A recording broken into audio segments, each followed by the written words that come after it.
Evening and a very warm welcome to everyone on behalf of the Center for Public Policy and Governance, Goa Institute of Management, and the International Center Goa. A warm welcome also to everyone who has joined us online via the live streaming on YouTube. Thank you for making it convenient, everyone.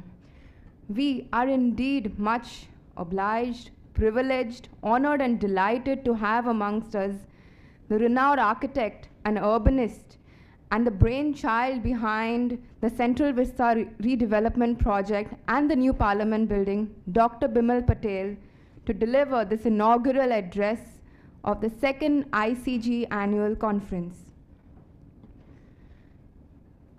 Without much further ado, and without taking too much of time, may I kindly request Dr. Pushkar to come up and say a few words on the event.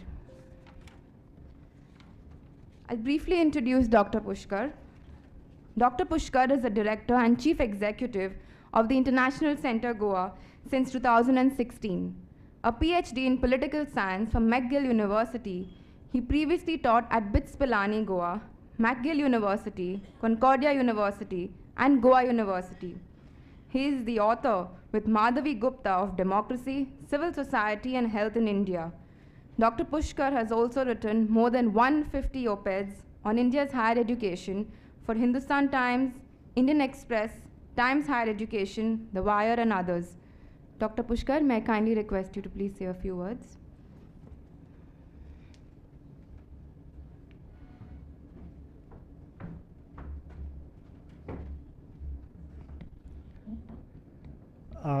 Good evening, everyone, and welcome to the International Center Goa. This is the second year of the ICG annual conference, and I'm delighted that we are doing this in partnership with the Goa Institute of Management, and I'm thankful to Dr. Parulekar for coming in. Now that Dr. Parulekar is here, I can start welcoming everyone, not individually, but collectively at least. So our distinguished guests, Dr. Bimal Patel, thank you for making time to join us. Mr. Dean De Cruz, who will be here with you as a discussant. Professor Sebastian Morris, who has been behind this whole scheme to have this inaugural lecture. Our trustees, our distinguished trustees, Life Trustee Mr. Dattaraj Salgaonkar, Elected Trustee Mr. Dinar Bhatkar, who have again taken time out to join us. And the conference participants, about 20 odd of them, who have found time to be here in Goa in the middle of the monsoons. Thank you, everyone. So the inaugural lecture has emerged as sort of a byproduct of the ICG annual conference. And I think it is a practice which I think that ICG and GIM can agree upon, that that would be the best way to begin the conference, kick it off with a distinguished lecture, and then have 1.5 days of more or less typical conferencing, and leave another half day out for everyone to enjoy Goa. So all the conference participants, thank you very much for coming. The conference kicks off tomorrow morning, and with about 20 odd papers on a variety of themes, including the challenge of mental health in India, the northeastern region, a bunch of very interesting panel, a very interesting panel with a bunch of good papers, a panel on politics and society, and on gender, and it all gets over in a day and a half. So that's the wonderful thing about this conference. It's a multidisciplinary group where we believe in talking to each other across disciplines, finding common ground, asking the silliest of questions, and all in a very informal setting. So thanks again, and I call upon Dr. Parulekar, or you would do that. Come.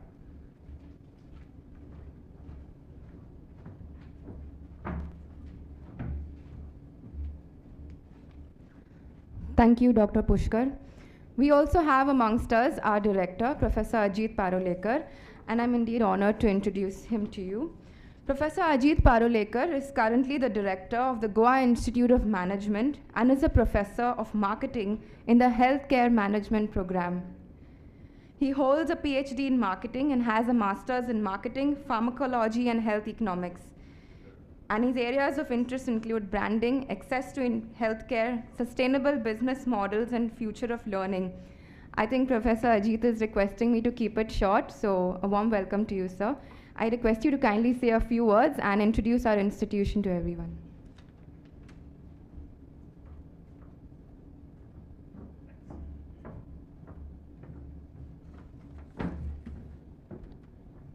Yeah, good evening. I think it's a great beginning and a fantastic speaker for the inaugural today. We're really happy to be collaborating with the ICG through the year round. I mean, not just on the annual conference, but all through. So I thought I'll use this opportunity to talk a little bit about the Goa Institute of Management. The Goa Institute of Management just completes 30 years this year. We are a nationally known institution that gets students from most of the states of the country, if not all of them. We are a graduate-only institution, private, get ranked quite highly, in the country. We have a reasonably large faculty. I think we have, as on date, 83 full-time faculty members, growing really fast. It's quite difficult to get faculty in this very, the education space, the higher education space is extremely dynamic right now, with a lot of excellent institutions. We are quite blessed to be here in Goa, and it's one of the ways to attract a lot of faculty. It's a great place to be in. Parallelly today, just whilst we are running this, whilst we are doing this conference here, we also have tomorrow healthcare. We do an annual conclave on healthcare. We run, amongst our PGDM programs, we run a program on healthcare management that's rated amongst the best MBAs on healthcare. We also run a specialized program, a 2-year program on data analytics. And we run a program that's newly started a couple of years back on new age banking, insurance, and financial services. We try to do whatever we can to work with the government, with companies, with civil society organizations in Goa to see wherever we can contribute. One thing that I should talk about is the center that is collaborating with the ICG on this conclave, which is the Center for Public Policy and Governance, which is headed by Professor Sebastian Morris. We kicked off something around 6 months back called as the Goa Development Group. And as part of the Goa Development Group, we had a few of the people here were part of that conversation. We think that's a conversation where everyone whose heart beats for Goa and would like to do something for Goa would welcome them to be part of that conversation. As part of the first kickoff that we had somewhere in January, we had a 2-day event here where we had people from industry, people, I think relatively few people from the government, but people from a lot of different sectors, education, NGOs, who came and spoke about certain themes that they thought were important for Goa.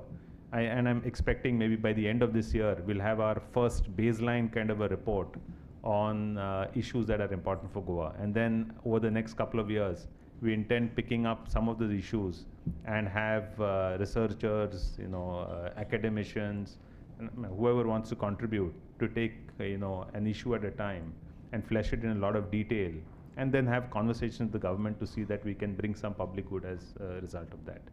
Enough of that. I know I'm standing between you and what promises to be an exciting conversation. So we are very happy to collaborate with the ICG on multiple events, including the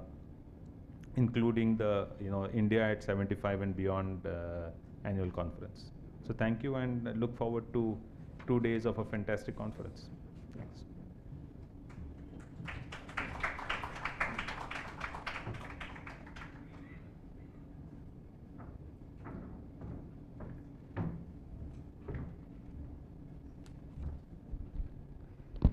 Thank you, Professor Ajit Parulekar. And now the moment that we have most been waiting for all these days, and we're most excited about. Before that, a quick introduction. I am indeed immensely honored to introduce to you Dr. Bimal Patel. Dr. Patel is an architect, urbanist, and academic who has traversed disciplinary, professional, and institutional boundaries to explore the ways in which architecture, urban design, and urban planning can enrich the lives of people in India's cities. He heads HCP as its chairman and managing director. Bimal received a diploma in architecture from the CEPT Ahmedabad in 1984. He received a master's in architecture and a master's in city planning in 1988 and a PhD in city and regional planning in 1995 from the University of California, Berkeley. In 1996, Bimal founded Environmental Planning Collaborative, EPC, a not-for-profit consultancy and policy research and advocacy organization. Since 2012, he has been heading CEPT University as president. His work has won numerous awards, including the Padma Shri in 2019, which is amongst the highest civilian honors conferred by the President of India. We are much privileged to have you with us, sir, and may I kindly request you to come up and deliver your keynote address on making urban planning work in India.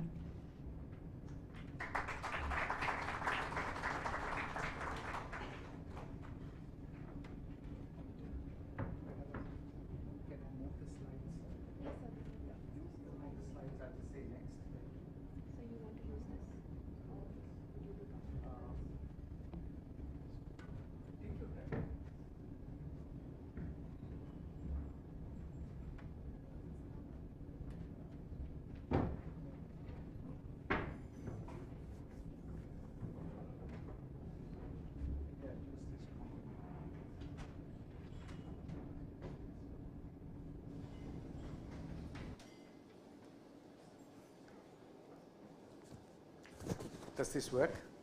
Can you hear me? So this is maybe I'm trying to find the best way to do this. Yeah, I'd like to be here. That's okay. This is fine. I need to see what's here too. So first of all, let's get going.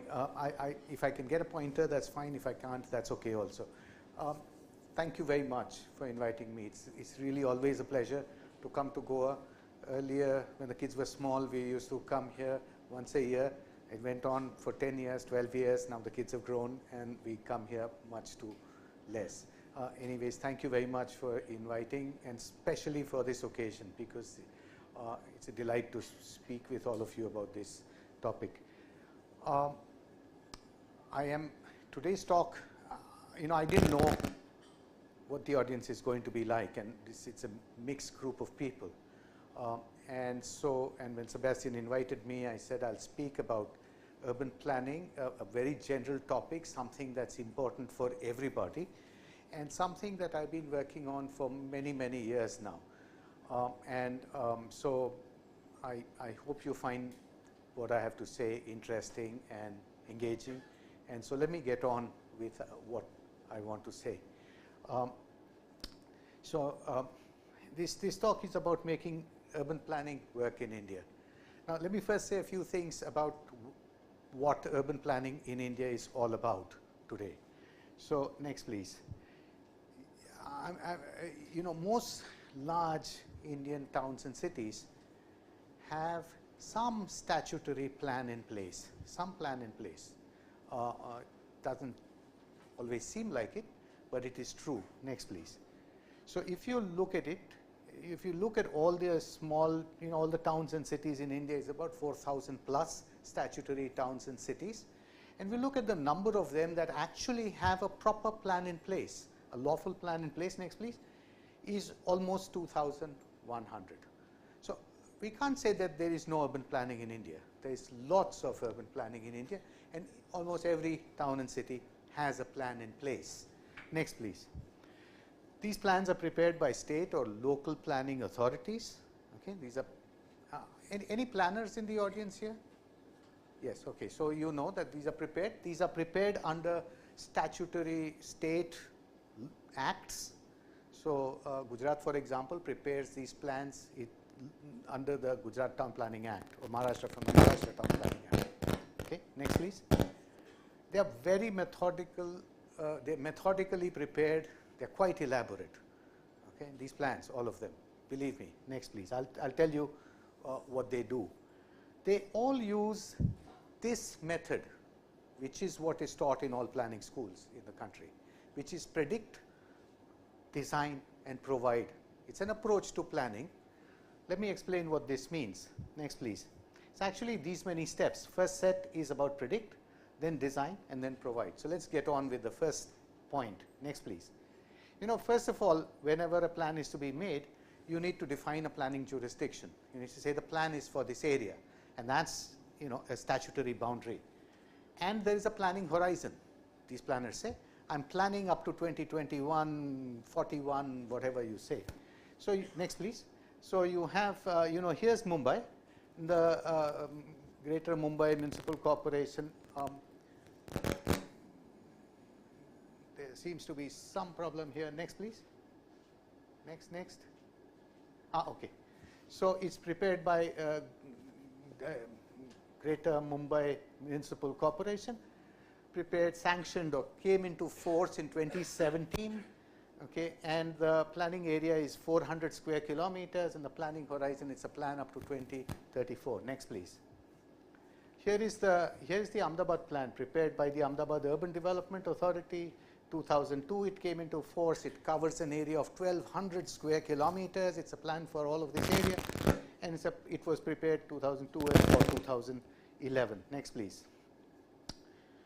Now, first, so an area is defined, a year up to which we are going to plan is defined, and next, the planners sit down and forecast the population that is going to be there at that time. Okay. Next, please. So they use a variety of methods. This is done in there's much elaborate technical calculations that go into this. You can see they study number of factors like birth and death rate, migration.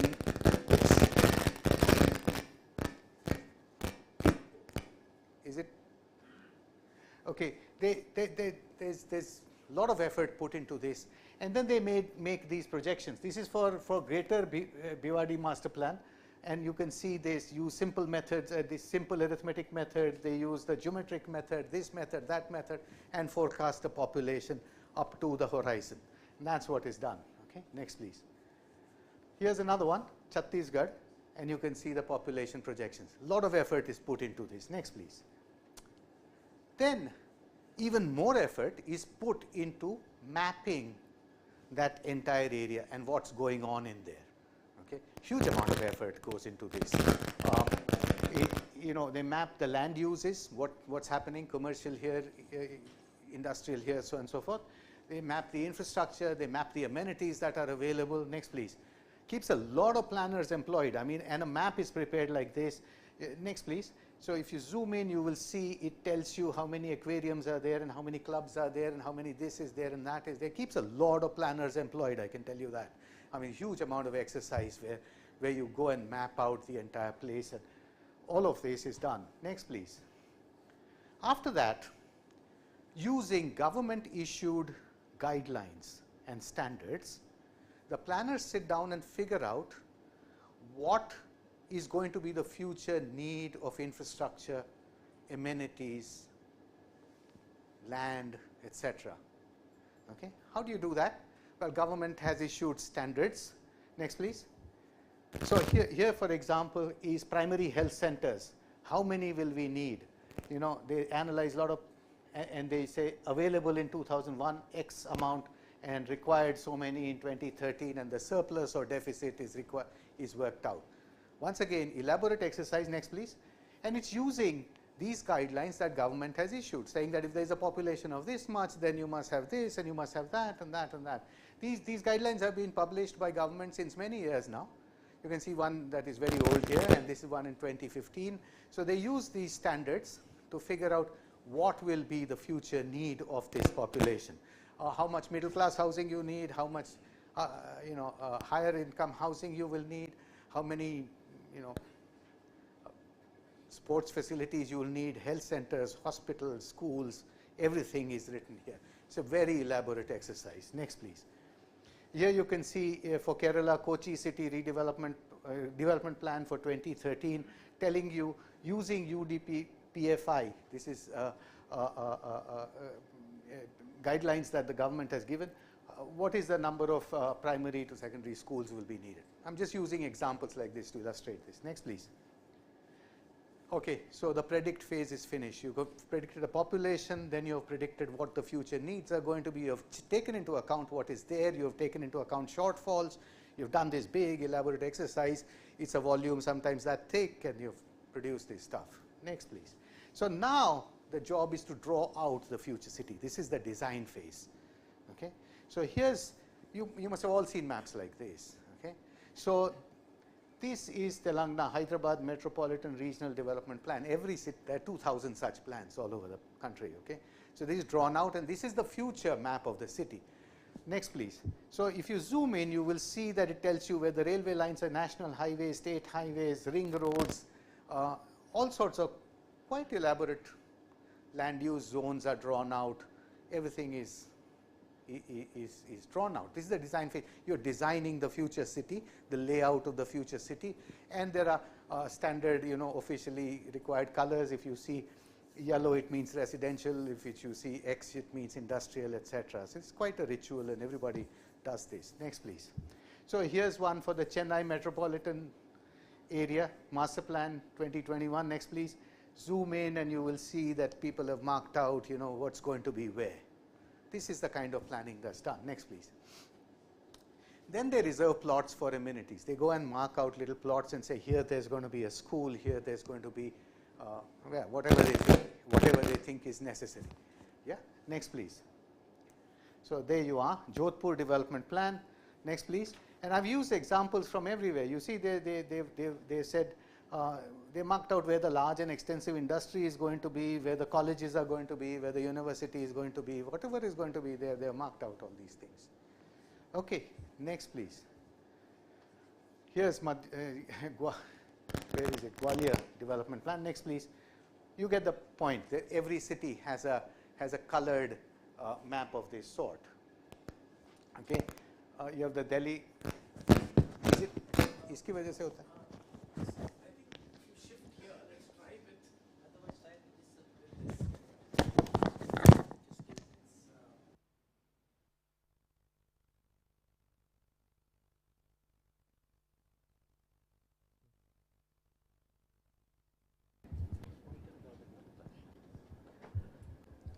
Cordless mic welcome.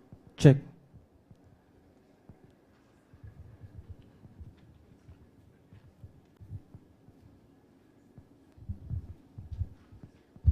Yeah, that makes sense. Okay, so there's every city has its plan of this sort. It's a statutory plan. Next, please. Here's a nice one of Chandigarh. Next, please. Along with this plan, a comprehensive set of projects is also proposed by the planners. Next, please. So you look at the book that's produced, you will see planning. There are projects proposed for infrastructure, for heritage, for tourism, for this, that. A set of projects. A lot of planners stay employed doing this stuff, let me tell you, because to define all these projects. Next, please. Okay, here's one, Kapurthala master plan, and you look at the contents. They're looking at everything from environment to sports facilities to healthcare to name it. It's there in the plan, and there's a proposal for it, and they work out the cost for it and size of it and general aspects of it. Next, please. Here's one from Rajasthan, where all the tourist sites, all the heritage projects that they want is also put in here. So you get the idea. It's a very, very comprehensive set of projects that's put together. Next, please. That's from Jharkhand. Next, please.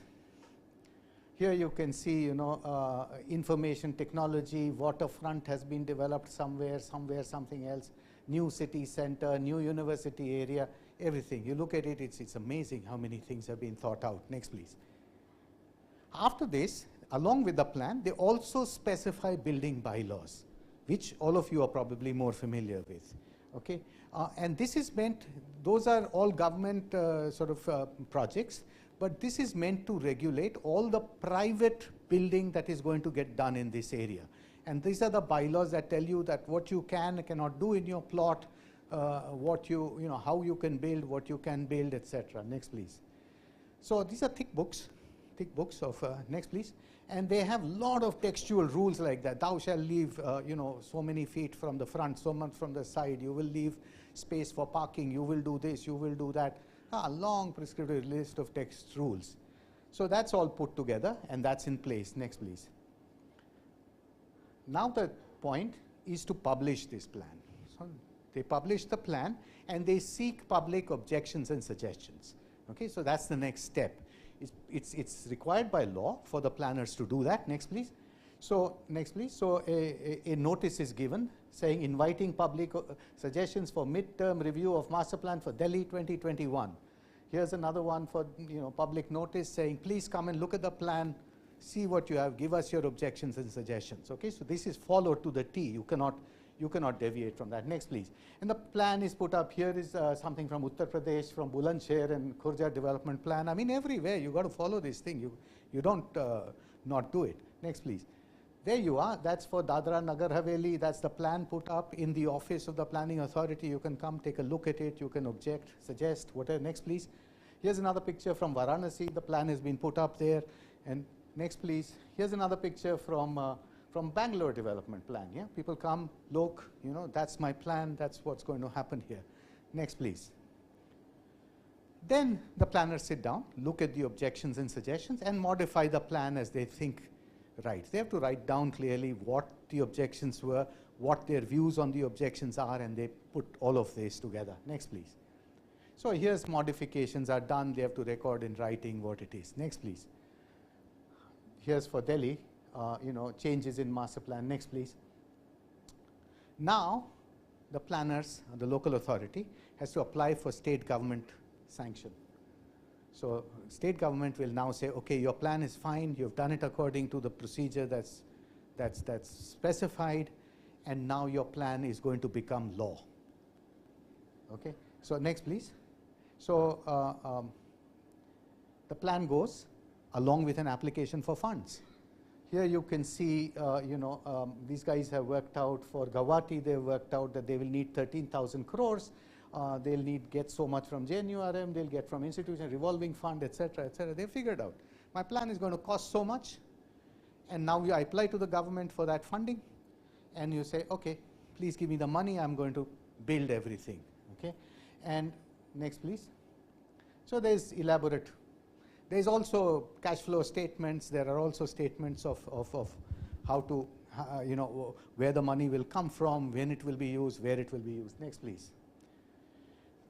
Once the state government does it, now the plan becomes law, and everyone within the area has to follow this plan. Now this is law. Now this has a power that is beyond anybody. I mean, you violate it. You violate the building bylaws. You violate anything. It doesn't work. It's the law. So it's not. We are not talking about just some suggestion plan. This is. Next, please. Then the authority goes around and says, okay, now let me acquire all the roads, all the land that I need for roads, I need for amenities. So you're going to take away private land and going to turn it into public land, and it's going to compensate the owners. Next, please. And it's going to use land acquisition method to acquire the land. Okay, and take all of this land and say, okay, now we need this for public benefits. So I'm going to take the land. I'm going to pay the people. I'm going to compensate them, etc. Next, please. So here, land acquisition for so many hectares, Telangana. Next, please. Then it goes about the business, gets the money from government, got the land from here, and says, okay, now I'm going to build the infrastructure. And so next step in that is we are going to build infrastructure. So next, please. So they go about starting build their infrastructure. Next, please. And then they have to also regulate all the private development. So set up a regulatory body, and they have planners. You have to go apply for permission. You are granted permission, not granted, etc. That's the method we have in place. Next, please. So here are permission papers and things. Next, please. So once the plan period is over, you're going to make the next plan, and using the same approach. And people and cities have been making this since decades now. Next, please. Here is the Bangalore Development Authority's notice saying that my old plan is finished, I'm going to start the new one. You must have heard this. This happens all the time. Delhi is doing it. Bangalore is doing it. Bombay is doing it. Plan over, new plan, new work for planners. Okay. Next, please. Where does this approach come from? Okay. Of course, somebody can do a PhD thesis on this, and it would be terrific to do a thesis on where does this approach come from. I just I mean, I'm quite sure that if you look at it, next please, it definitely, it has this imprint of the Planning Commission 5-year plans that we had at the beginning, just post-independence. Definitely, that's where some of the roots are. There's simply no question. Here's a fantastic new book by Nikhil Menon on the Planning Commission at that time. You read it, you think you're reading about the urban planning laws today. Next, please. It also has its roots in the way in which plans for cities, towns like Jamshedpur, etc., were done in the early 1930s, 40s. At that time, they used, these new townships were being set up, and these guys were drawing up these plans. Here's one for Jamshedpur at that time. So you made a colored map, and you said this is where the industry will be. That's the pink, and where the residences will be is yellow, and all the green areas will be here, and they lay out the whole thing. So it draws from that tradition. Next, please. It also draws from garden city ideas of Britain at that time. They were planning. Somebody has to do a PhD thesis on where this predict, design, and provide approach comes from. That's not our concern here just now. Next, please. What keeps this approach in place? Okay.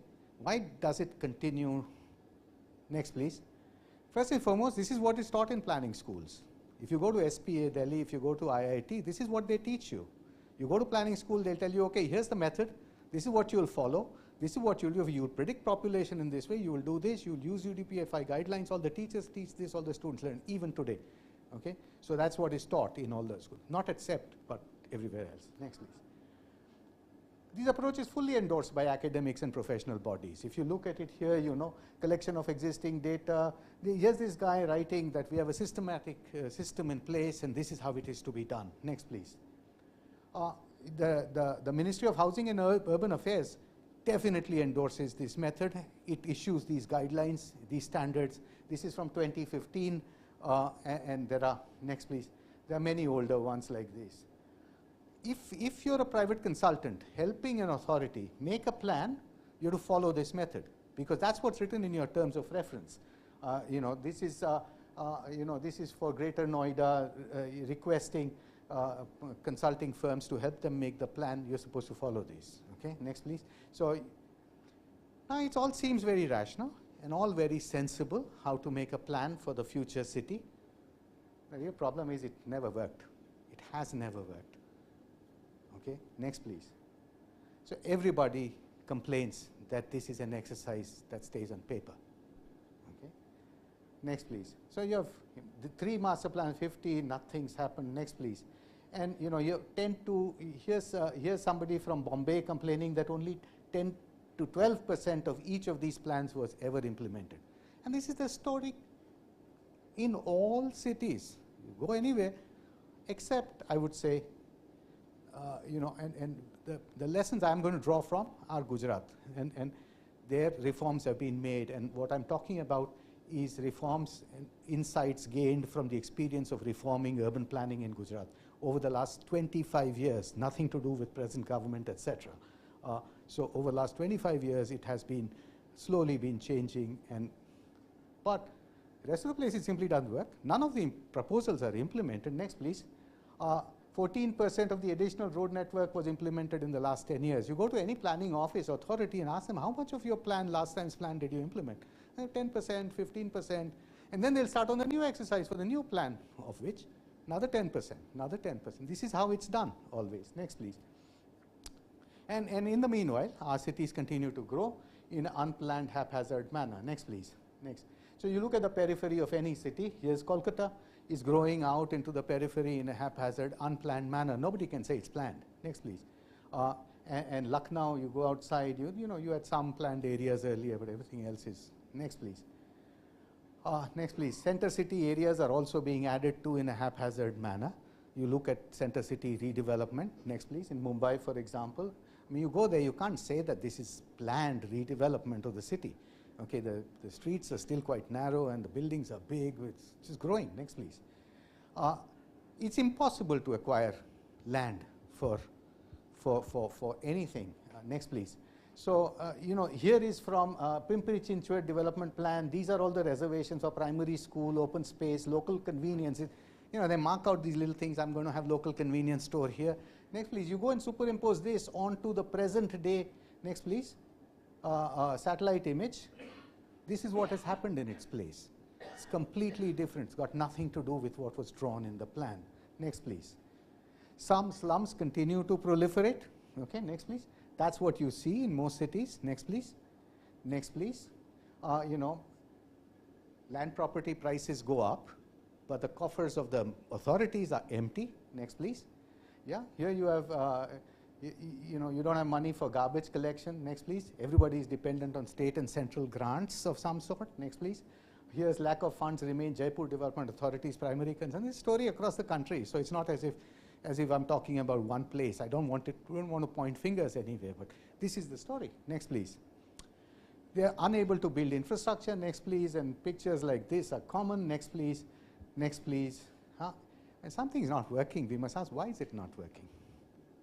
Okay. If you're doing this planning, if it's not working, why is it not working? And I've had the opportunity to ask planners this question many times. Planning students, planners from across the country. Next, please. Why does planning not work in India? You know? Next, please. So they give a lot of reasons. There is no strict enforcement, they say. If there was strict enforcement, you'd plan. Planners are not given enough funds. If they're not, you know, the authorities don't have enough funds. If you give me enough funds, I'll be able to do it. So politicians interfere in this plan. You know, that's why it's not working. Planners are not given enough resources to plan well. You're doing quite elaborate exercise, but you want to do it more elaborately. If you give me more computers, if you give me more people, I'll do a better job. I'll forecast better. Planning jurisdictions are too small. We need to increase jurisdictions. Now, Ahmedabad has 1,200 square kilometers, and the city is 400 square kilometers. How much do you want it to be, you know? Real estate developers are the demons. They are the real culprits. If they were not there, everything. Finally, they say Indians don't know how to follow rules only. So finally, it comes down to our genes and our heritage and our culture and whatever, and says we cannot. Planning can't work in it. You see, what they are doing here, as you can see, is blaming everything and everybody except for themselves. Next, please. Yeah? Everyone is to blame. Everything else is to blame, but we are not to blame. And that's when you have a problem. Then you must understand that that's a problem. Okay. Next, please.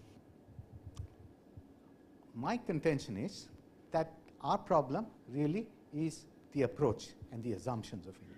Unless, next please, unless this change, unless we abandon the predict, design, provide approach, we are not going to be in making plans that work, or we are not going to get planning to work. Next please. And we need a paradigm shift. We need to think completely differently.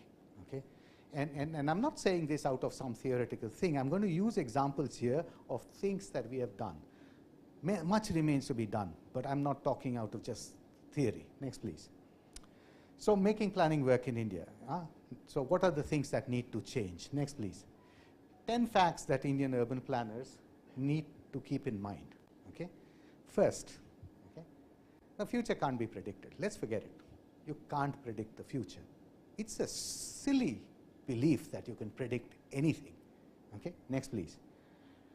It's, you know, we predicate, everything is rests on the assumptions that you can actually predict the future. Next, please. Yeah? You ask yourself the question. Next, please. Okay? You know, in pre-modern societies, things didn't change within one lifetime, 2 lifetimes, 3 lifetimes. Everything remained more or less the same. Innovations didn't happen much. Okay? These societies were static. Their wealth was limited, and most people could believe that they will live the lives that their parents lived and their grandparents lived and their grandparents lived. But modern society is not like that. We encourage the growth of knowledge, we encourage innovation, we promote changes. They are dynamic. Our wealth is expanding. Every year we are doing something different from what we did, and we have no way of knowing what the future. And just ask yourself the question, okay? Next, please. You know, how much of today could you have predicted 20 years ago in your own lifetimes? Okay. Next, please. So, you know, I've seen steam engines when I was small, and then they became, I never knew that they're going to be, next, please. And the next one is, you know, they got electrified. And my God, I could never imagine that there would be, next, please, that there'd be a bullet train between Ahmedabad and Bombay. That'll take 2 hours and you're there. You can't predict any of these things. You think you can predict future knowledge? That is absurd. How can you know what you are going to know? You can't know what you're going to know in the future. Next, please. So your agriculture looked more or less like that. And technology changes and it starts looking like this. Next, please. And who knows? In future, it's all going to be in factories. You can't say. And it's impossible to predict anything. Next, please. Wealth is rising. We couldn't have predicted that India, we would get richer. Huh? We see, and it's such a wonderful thing to see poor people now, doing things that the elite was doing 30 years ago. I mean, coming to Goa for a vacation, for example. Next, please. With that, consumption patterns are changing. Our shopping is changing from that. Next, please. To that. Next, please. To online shopping. I mean, how could you have predicted any of this? Whether you need shopping centers or don't need shopping centers, or how much commercial area you need in a city, whether there will be. Next, please. Yeah, or, your social sort of norms are changing. This changed to that. Next, please. Yeah, I mean, you don't know what kind of tastes people are going to have, how they're going to think. You cannot say anything. Next, please. Automobile production. I mean, could you have believed? Next, please. That was what it was like. Next. And now this is what it's like. You can't have predicted this. If somebody tells me they could have predicted this, I mean, they're fabuling. Next, please. You couldn't have seen the emergence of new industries. I mean, Hyderabad, high tech and technology. I mean, which planner would have predicted 10 years before Chandrababu Naidu that there's going to be a high tech industry, that we are going to become the people? Could never have predicted anything like that. Next, please. It's best to accept that the future cannot be predicted. Let's understand that. Let's start with the assumption that the future cannot be predicted. Okay, that's the first point. Next, please.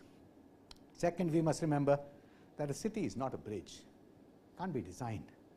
Okay, it's ridiculous to believe a city can be designed. And for all those people who think we must design and solve all problems precisely. Next, please. Next, please. So, next, please. Bridge. When you design a bridge, you ask the person, say, what's the span that you want me to span? What's the width of the river? What's the pressure of water going to be? What's the traffic load going to be? What's the traffic volume going to be? An engineer asks all these questions. Once having answered, given all the parameters, okay, I'll design you a bridge that will work for that. A design means that. You have to be able to define the parameters. And I just told you cannot define the parameters. How can you design the city how can you design what a place is going to be like if you don't know what specifications it's supposed to meet at that time? It's impossible. Next, please. Right? If you have a design like that, then you can go build a bridge like that. But a city is not a bridge. You cannot design a city. Out of the question. Next, please. So when we go ahead and design things like this, where we say where the university is going to be, where the college is going to be, it's absurd. Who are you kidding? You cannot design a city. Next, please. So it's best to accept that since future requirements cannot be fixed, you cannot design a city. Get it out of your mind that you can actually design a city. Next, please. This is really important, and this is really what government planners and government needs to understand. Okay? The city is not a company town. You know what a company town is? Jamshedpur is a company town. And Jamshedpur, the company, next please, in a company town, it's the company's responsibility to provide everything for everybody.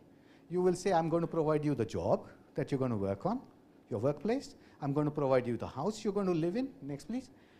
So you can design a city where everything is to be provided by the government. Okay. Next, please. So yeah, you have Jamshedpur. You will say, okay, here's where your job going to be. Next, please. Here's where you're going to live. Next, please. Here's where you're going to go for recreation. That's the park. Here's where you're going to go to hospital. You get the point. Since you can work out all the requirements for your employees, since you know what you're going to pay them, you know what they're going to afford, you know what they got, everything is known. And it is your burden, your responsibility, usually because these towns are in some remote place, It's your responsibility to provide everything to these people. And it is that mindset that our planners still seem to have. They carry the burden of having to provide everything for everybody. They're doing it in a well-meaning way maybe, but it's absurd. We shouldn't be expecting government to provide everything for us, and they cannot. Next, please. Yeah, here, the Jamshedpur, your Vidyalaya will be also like this. Next, please. And your sports complex will be like this. This is not, we are not living in a company town. And Goa is not a company town, neither is Ahmedabad, and the government shouldn't think of these cities as their company towns. Okay, next please. So, you can't estimate needs, and it's not imperative for them to do it. There was a time when they thought that burden they carried very heavily on them. Next please. And they said, we are going to provide telephones, we are going to provide the airlines, we are going to provide jobs, we are going to do this. Till they opened it up, and everybody now has. When they were providing, nobody had telephones. When they opened it up and left it to the market to provide things. So this big important thing, government doesn't provide everything. We can, the markets, people, we are all part of the same lot. Government, Indians, all of us are the same people. We are all working together, and some things are better provided by the market, some things are better provided by government, something the market simply cannot provide, and that you better have responsibility for. But telephones, let the entrepreneurs do. They do a much better job, because we can see this. Next, please. Airlines. Definitely, I don't want to be in that time when there was one airline and oh man, some of you may have traveled like that. Next, you open it up and you get a, lot of choices, lot of this, some closed down, some open, but level of service, amount of service has gone up. So not everything government has to provide, and the planners should not think it is their burden to provide everything in the through the plan or through the plan making. Many ways of next please. So what goods and services should the government provide? What can be left to the market? We have to continually ask these questions. This is an evolving thing. As the market also develops its capacities, maybe there was a time when the market could not have, but those times are gone, and those times will change. So we must keep asking that question. When we make the plan, we should keep thinking about what is to be provided, what is not to be provided. Next, please. So it's best to limit what the government provides to goods and services that the market can't provide. That's simple. It's very simplistic, literally, to say this, but nonetheless. Okay, next, please. So if the future cannot be predicted, if a city cannot be designed, if the government's role is limited, does this predict, design and provide approach to planning make any sense at all? Should we be doing that at all? Why the hell do we do it? Okay, next please. It's not only that this approach does not work and we should abandon it. The problem is using that approach actually is the cause of many problems in our cities. So planning is, over this years, my claim is that it's not only that it does not work, but it is the cause of many of our problems. Okay? Now just think of it, and I say this with only one example, but I'm sure you'll be able to find examples afterwards. Next, please. You design a city, and you say, you will stay here, and this will be commercial, and this will be industrial, and this will be that, and that will be that. Now, that plan has become force of law. If the future decides not to be what the planner thought it had to be, then that plan is now strangling the city. Okay? That's the real problem. It's not only that that plan does not work, it did not predict correctly, but now you are legally required to live by a prediction, and that becomes a problem. Now just to give you one example, one small example, Ahmedabad's plan of 83 predicted that this little spot here in the middle of Ahmedabad was enough amount of land to be devoted to commercial area. They colored it blue and said all the commercial buildings will be here. Everything else will be residential. You're not allowed to have commercial activity elsewhere. All fine. But that was what the planners believed in, that this is what should be done. But the future turned out to be different. And after 83, there was a lot more need for commercial office space, for commercial retail space. The planners hadn't predicted that. What do people do in the face of a situation where the plan is forcing them to do things that don't make sense? or it's not allowing them to do things that don't make sense. Well, for a while they will say, okay, this is illegal, I can't do it. But when there'll come a point at which they'll say, to hell with you guys, to hell with the plan. I'm going to build illegally. Okay? So Indians are not rule breakers. The law is an ass. And what they're doing makes economic sense. What planning does is criminalize what makes economic sense. Okay? So if you make restrictive plans of this sort, it's not only that your plan is going to turn out to be wrong, but it's going to force people into behavior that's going to bring them afoul of the law. Okay? So you are actually causing problems. You are not just not solving problems. Okay? So I was on a commission that the court set up in I don't know when was this, in 2001. You know, Ahmedabad had so much illegal building. Every city in the country has illegal building, right? Everywhere, you know, Bombay complains of illegal building. Recently in Delhi, an illegal building was brought down. Delhi has vast amounts of illegal building. Pune has, name it. Everywhere you see illegal buildings. People are running afoul of a plan that tells them to do what does not make sense, at least from their point of view. You know? And so we were on a commission I was in that position where we could write to the commission asking how many buildings are illegal in Ahmedabad. And they turned an affidavit in saying, well, basically out of 10,000, 900 or 9,000 are illegal of high-rise buildings. I mean, that was the situation then. Since then, Ahmedabad is reformed and compliance to law has gone up. But it's gone up not because Ahmedabadis have changed, because the law has changed. I'll tell you more about this as we go along. So it's not the Indians that are a problem. It's the system of planning that is the problem. Okay, that's what is causing all these problems. Next, please. So if you cannot predict, design, and provide, what would you do? You would make plans as bare as possible, open to all sorts of possibilities. You know, specific only where it's necessary. You'd say these are going to be the street grids. Okay? You'd say this is where the large parks are going to be. This is where the trunk infrastructure. I mean, you don't specify too much, but some things you must. I'm not saying planning is not needed, by the way.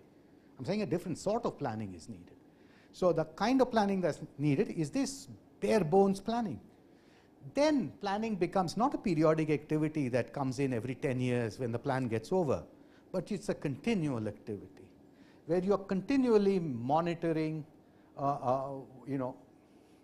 what's happening and responding to it. Your plan needs to be flexible about amount of floor space, land use, anyways it is, through non-compliance, but leave it open and then see how. So a new style of planning has to emerge if we are to respond to our situation. Next, please. So it should be continuous activity, monitoring emerging developments, proposing incremental improvements. Incremental, this is the key word. Cities are not built at one go. You're going to slowly. Okay? And measuring outcomes every time. Focused on outcomes, not on what you're going to put in. But next, please.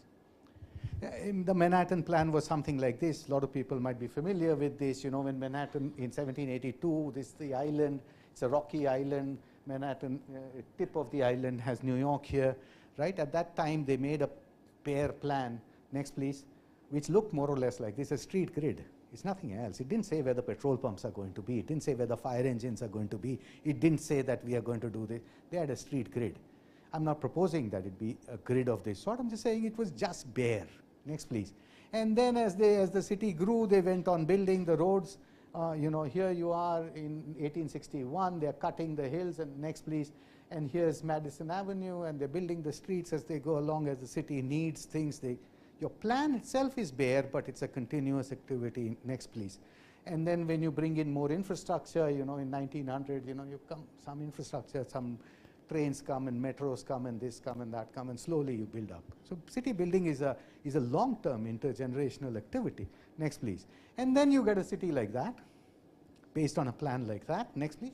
And you can get a complex set of things. But nobody could have predicted this. and said, I'm going to build a Manhattan. You build it, it evolves. Next, please. Same thing for Barcelona. Okay, it used to be a fortified town like that. Then they decided it's expanding.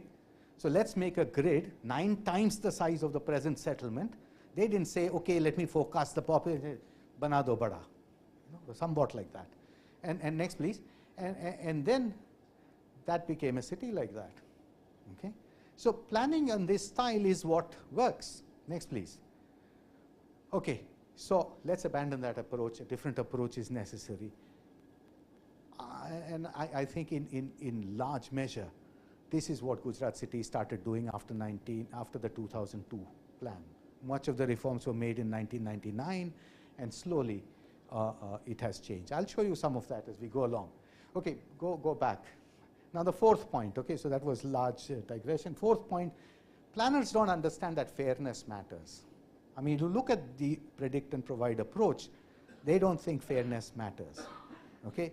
In their zeal to create public benefits, they think they can be unfair. Next, please. So we are unconcerned with fairness. And where this is best reflected is in the use of acquisition. Next, please. Okay, land acquisition, taking private land away to create public benefits, it's an absurd proposition. Because it does not. You have to take private land away. Where else are you going to land? But the way we take it away through the Acquisition Act is absurd. That cannot work. Next, please. So, imagine you are a farmer here in this landscape, and some guy came and drew, next please, some guy came and drew these 2 lines and says, I'm going to take your farm away. By the way, I'm going to compensate you for it. I'm going to compensate you a lot for it. But if you are in an urban area, you're going to say, You see, what you're doing is, you're being unfair to this guy, and this guy gets everything, the neighbor. He says, I get out of the land game. My neighbor gets a road abutting plot. His land value is going to go up. His kid's going to get a lot of wealth. And you've thrown me out of the land game. By Jove, I'm not going to let that happen. And the more costly the land is, and the more growth possibilities there are, the more acutely this unfairness will be felt. And what every guy whose land has been condemned by the planner is going to do is to run up to somebody and try and find out how he can push the road onto his neighbor. I say, move that side. That's the root cause of a lot of our corruption. You see, politicians waiting for a situation where they can, they'll come up to the planner and say, you're being unfair, move it this side, move it that side. You're inviting the politicians in, by doing this. Next, please. So, it's no surprise that authorities are not able to acquire land, and all your infrastructure projects are suffering because you cannot acquire land. And you cannot acquire it not because it's costly, that's cost you can pay, but it's patently unfair. You see, in a situation of war, it's okay to say, let's, give up your life to protect the nation, so to say. But that's not a situation of war, man. This is a situation where you're taking my land away and creating public benefits. In the name of public benefits, you're benefiting everybody. I'm the guy who loses. Why should I? Why should I be thrown out of this room? No. Next, please. So we just cannot use this. And is there an alternative? Of course there is an alternative to acquiring land. Okay, and once again, that's a system that works, once again, in Gujarat. Nothing Gujarati about it. It was invented by the Brits. It's called the Town Planning Scheme Mechanism. What that does, it's from 1915. What it does is spreads the burden, it appropriates a little bit of land from everybody rather than take from one and make benefits for everybody. Okay? Let me explain what that means. Next, please. So you have a thing like this. Instead of, the planner starts out, next, please, by saying, I'm not going to draw just these 2 lines. Next, please. In fact, they say, I'm going to draw this box. All the farmers here within this box are going to contribute to that making of that space. Next, please. So all the farmers who are here, imagine this room, chock-a-block, okay, completely. There's no space at all. And I want to create a way in the middle. Right? So next, please. So you say, if I tell this guy, get out of the room, say, why? Why should I get out? I want to stay in the room because this space is going to benefit all of us. You're going to put a banquet table there. So I want to get something out of that. Next, please. So we say, okay, then that's an easier way to do it. Everybody move aside, everybody lose a little bit, and nobody is thrown out of the room. It's a method. I cannot go into details of this. There's a method to do it. Unfortunately, I mean, Bombay State, meaning Maharashtra and Gujarat originally, were using this method. The Brits invented it, got nothing to do. It's in Uttar Pradesh, they did a lot of farm rationalization like this with a method called Chakbandi. If anybody is from Uttar Pradesh, they would understand what Chakbandi is. They rationalize agricultural fields in this way. You land in Delhi, you can see them down below, square, like the American fields, okay? And they were doing exactly this, reorganizing properties, taking little bit away from everybody. Everybody's plot gets diminished by 10%. That's the space, but the whole landscape has to be reorganized. You cannot do it without. If you don't reorganize that entire landscape, you're going to have to throw a few people away. So you don't deal with only this strip of land. You deal with a larger area, reorganize everybody, take 10% from everybody. Everybody gets a 90% land back, and I got my space in the middle.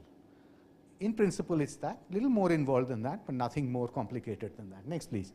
And it works. And I'm not fooling about it. That's the outskirts of Ahmedabad in the year 2000, as you can see here. Okay, next, please.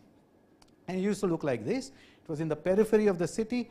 That's the ring road outside, and there was all these fields here, and the city was growing out. It was already growing out, as you can see, but then it was opened up for expansion by the plan. Okay, and said, listen, we are going to have orderly development here, so we need streets, and we are going to need for streets, we need land. And how do we do that?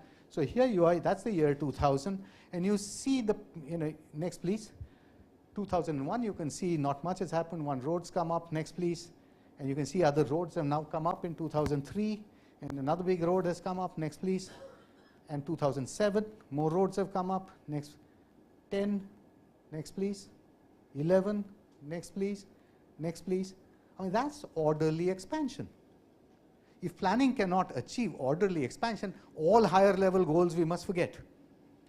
You see? And here it is happening. 2022, this is what the area looks like. You go there, there are streets. All this land was appropriated from people. Next, please. It did not happen spontaneously. Next, please.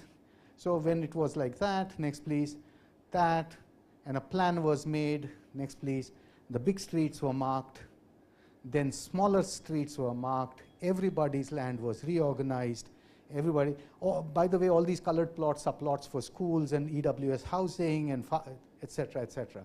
So you're appropriating land not just for road, but you're appropriating land for all sorts of public amenities as you go along. Okay. Next, please. So that's, and according to the plan, then things start growing. And this is 1 square out of 100 square kilometers of Ahmedabad opened up in this manner. Okay. Next, please. So if you want to, you can appropriate land, just don't acquire it. Appropriate land, don't acquire it. And spread the burden, spread the benefits. So that's fairness. Next, please. So just this is a 5 kilometer by 3 kilometer box that I've shown here. Next, please. And 27% of the land was appropriated from this area. It was worth at that time 4,000 crores. That much you took away from the private hands. And by the way, in this area, guess who lives there? Who has his farmhouse there and lives there? Mr. Gautam Adani, Mr. Nirma, the owner of the power company, the power minister. Everybody lives in this area. Everybody gave up land. It's a fair method. Everybody gave up. You didn't read about it in the papers while Ahmedabad was collecting vast amounts of land. But everywhere else where you try to use acquisition, you read about it in the papers. So that's what the problem is. Next, please. So fairness matters. Unless we use fair methods, planning cannot work. So that's, next, please. Affordability matters. Here's another problem with Indian planning. Okay? Nobody cares whether what we are proposing is affordable. Next, please. Okay? And this is best demonstrated, next, please, when we stipulate building standards. You see, when you stipulate building standards, you're imposing costs on people. If there was no cost, you did not need to write a rule. Okay? When you say, thou shalt leave so much space for parking, well, you're saying, well, spend so much on parking. You know, if you say your building will be, will have an elevator of this type, will have a safety standard of this sort, any standard that you put in is imposing a cost on people. Okay? You're saying, if you want to live legally in the city, you will have to bear this much cost. That's what you're saying, essentially. Okay? If you want to live legally in the city, spend this much money. We did a simple exercise, a small one, okay, of how, you see, every bylaw that you write imposes a cost. And each incrementally adds up a little bit. Finally, you get a threshold cost. You have to incur that much if you want to live legally in the city. That threshold cost is very important, because anybody with an income lower than, for them, if that threshold cost is not affordable, well, they have to live in slums, because slums are illegal and they don't follow the rules. So actually, you are defining a separation point beyond which everybody will have to live in slums. This is like the way untouchability used to work earlier. You know, if you do this sort of work, then you don't stay in my city. If you don't have this much money, don't stay in my city. You want to stay in my city, you will have to live illegally, and that's a double whammy because you're living illegally here. We did a simple exercise. Next, please. Okay? So there are all these bylaws. And you know, pardon my saying so, but a lot of us well-meaning people are very zealously advocating even higher standards. And no, we must do, Germany mein ye karte to kyun nahi apne kar sakte? You know, handicap access and disability access and environmental this and green that and this and that, a million costs we want to add up. But what's the effect of that finally on the city? Next, please. Essentially what we are saying is that if you cannot pay those costs, don't live in the city. Okay? You cannot live legally in the city. Essentially that's what you're saying. So we did an exercise. We took a plot in one area of Ahmedabad, not in the center, not outside, somewhere in between, right? And next, please. And we designed there a perfectly legal EWS housing scheme. We followed all the building bylaws, and we designed this. And we designed this, well, professionally we designed this, and then we did a mock exercise afterwards. So go back, please. So, you know, these are standard 24 square meter, a carpet area, built up area 27 square meter, EWS housing. You know, the bylaws require you to give space for parking on that side. It requires you to give a green space. It requires to give you wide roads. It requires you to setbacks and margins. It specifies that thou shalt provide an elevator beyond 3 floors. If you don't, you know, you cannot have no elevator beyond 3 floors, etc. It gives a lot of, you will not cover more than 30% of your land, for example, you know, so on and so forth. Why? Because who knows why, but all these rules, they put all of this there. Next, please. And then we said, okay, so what's the cost of this? What's the land cost? So the land cost is fixed. It's in one area of the city. How it is distributed across all the apartment. And we found that every apartment is going to cost, every EWS housing unit is going to cost 10 lakh rupees. That's, at that time, at that point in the economy, building a house with that standard cost 10 lakh rupees. Okay? Okay. So then we said, next please, we said let's relax some of these bylaws a little bit. And we didn't relax too many. We didn't relax margins from neighbors. We said, okay, you shouldn't be disturbing your neighbors, so keep your building away from your neighbors. But we relaxed things like, you know, you have to give open space, but it need not be in the form of a large park. It can be small pocket parks. Reasonable for a housing colony. Ground coverage, no, you use your land to the extent. We'll allow you to have an elevator that lets you go up more floors, etc. A whole bunch of things. So number of floors without elevators, we said G+4. Okay, walk up. You cannot afford it, don't do that, etc., etc. Ground coverage, minimum distance between 2 blocks, no consolidated parking. After all, this EWS housing. I mean, you're not talking, you know, people, if they buy a car, they can go somewhere else. They're not going to live here. Okay, so on and so forth. Next, please. And then we designed a new colony. And, you know, we said, okay. And then to convince, you know, as we said, instead of giving one large plot, we'll give small pocket parks, we'll give streets, margins are the same, height is a little more. And we did some, next please, simulations of this to show, well, that's what it's going to look like if somebody wants it. It's not going to be, it's not going to, you know, it's a livable apartment of some sort. If you don't have money, that's what you live in. Next, please. Well, what happened? The cost dropped by 4 lakh rupees. Just these bylaws came down by 4 lakh rupees per apartment. Now, you know, at the income level, what we are talking about, 4 lakh rupees is a hell of a lot of money. Okay, next, please. So, you know what we need to do? We need to look at the city's different households, and this is a distribution of households. You know, how many numbers of households have really low income, how many have high income. I mean, this curve will keep changing as India becomes richer. Okay? But just now, there's a lot more poor people than there are rich people. Wherever you draw that threshold of the bylaws, the remaining people are going to have to live in informal housing if you make a strong threshold like that. Okay? So planning creates slums. Slums are not the problem. Poor planning, setting up of these standards create. So if your standards are set too high, you'll get too many slums. However, if you were to set up graded standards, saying, okay, we do have poor people, so we must make it legal for them to live here. If they live legally, then half their problems will be reduced, solved. Next, please. So, next, please. So, only, you know, our standards can be ratcheted up in tandem with our economic development. We can have multiple standards if necessary. You can write a big letter on the building saying this is up to this standard. Next, please. You know, if all cars had to have the kind of standards that we expect of buildings, all of them would have to be Mercedeses. The only reason why we have, next please, why we had a Nano was standards were reduced. So affordability matters, and when you set standards, what you are setting is a threshold of affordability below which you get out of my city. You're defining that untouchability limit. Next, please.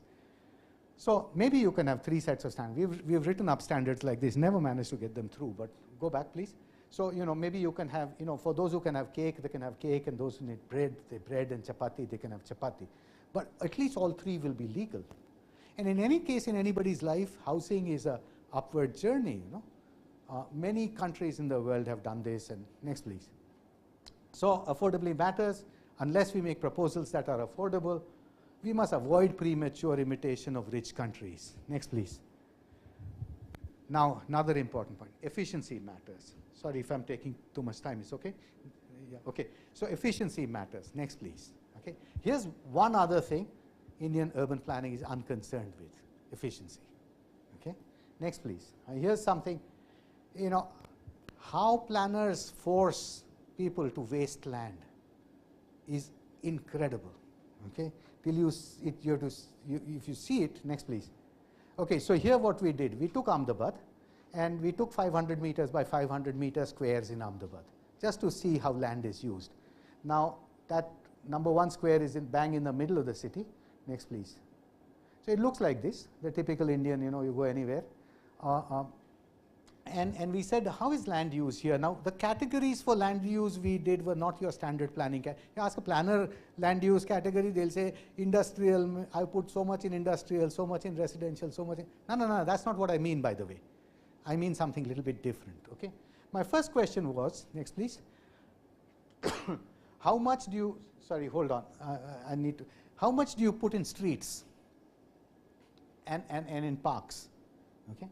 Streets and parks, you put 17%. How much do you put in building footprints, below building footprints? How much coverage of buildings do you allow? Okay.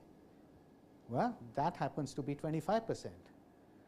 So what's the remaining 57%? It's all the space around buildings that we are forced to leave because of building regulations, of a lot of different types of building regulations.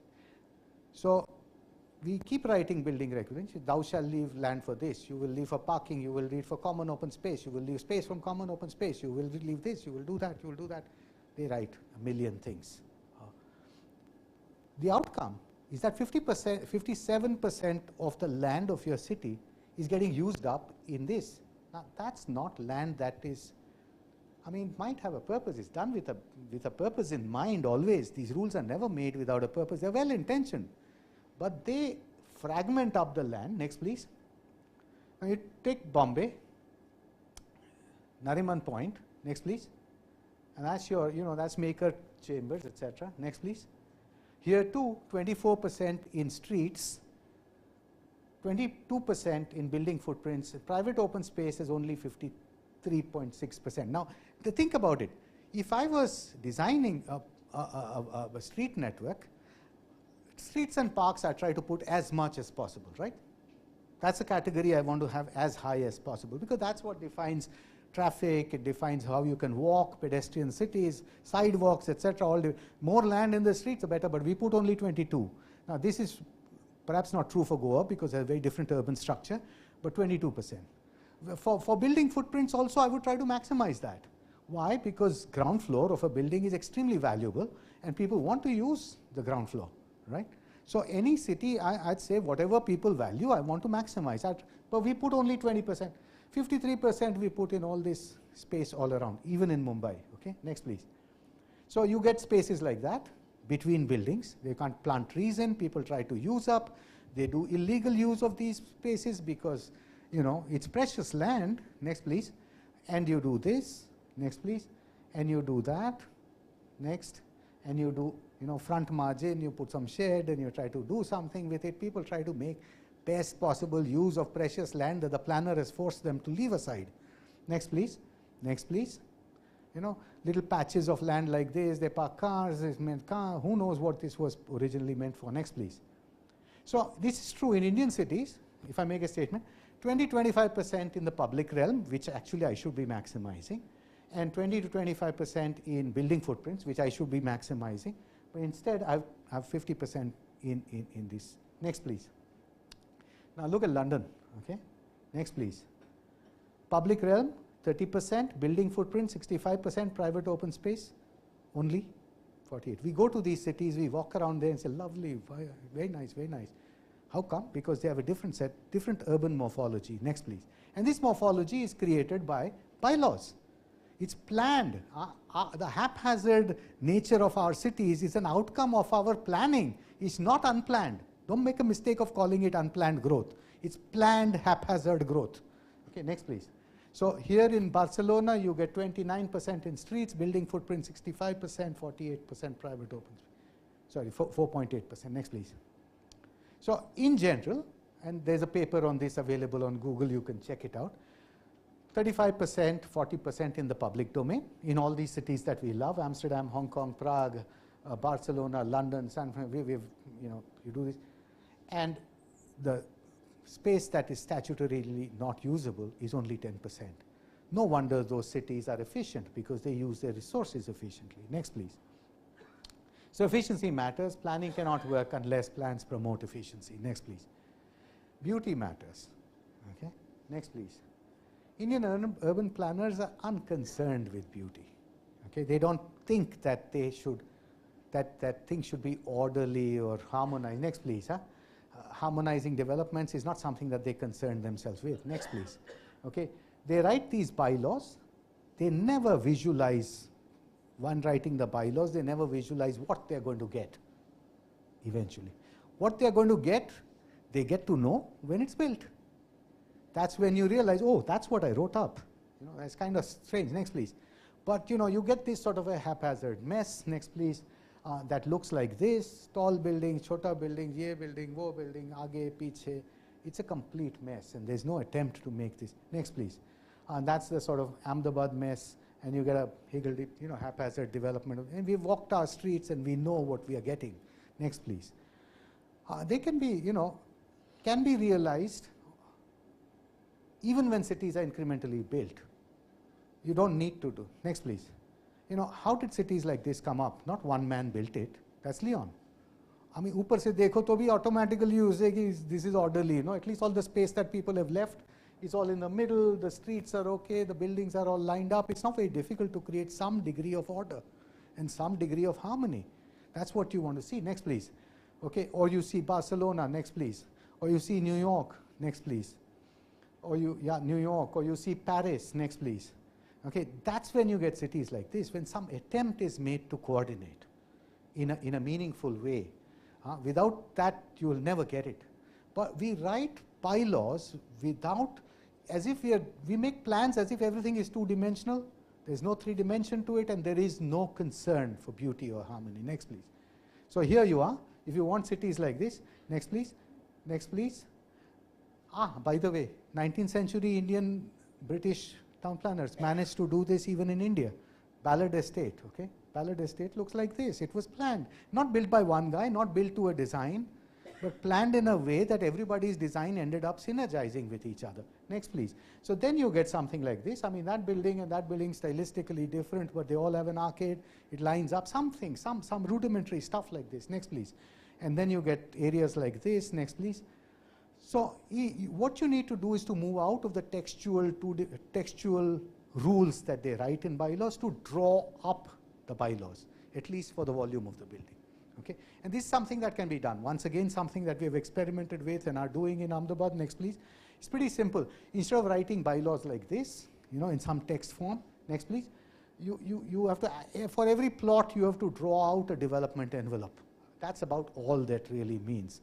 And some rudimentary rules about lining up buildings or not lining up. So here, for example, is in the center of town, you know, what are the setbacks? Well, the white is the setbacks and the yellow are where you can build your buildings. Next, please. And then we'll say, okay, that's the height to which you can build it. You will have to line it up all along. Next, please. And you will build up to this place, and this is the amount of building you can put in. Next, please. And then everybody will design their buildings, and architects can go back to being creative. Next, please. And then you will get buildings that all line up, that they have an arcade. There's something, some rudimentary order and harmony. Okay? This, you cannot do it if you do not actually attempt to do it. Okay? And for that you need volumetric bylaws and not these silly textual bylaws that we write reams of. Next, please. So we have line up along principal streets. Next, please, etc. Next, please. Yeah, and then you will get a city that starts making sense. And we've used this, it works. It's no problem. Next, please, it was used in Ballard Estate. Your bylaws now won't just look like a textbook, but it will have drawings. Next, please. You will have drawings like that describing things. But no planning school ever teaches people to draw.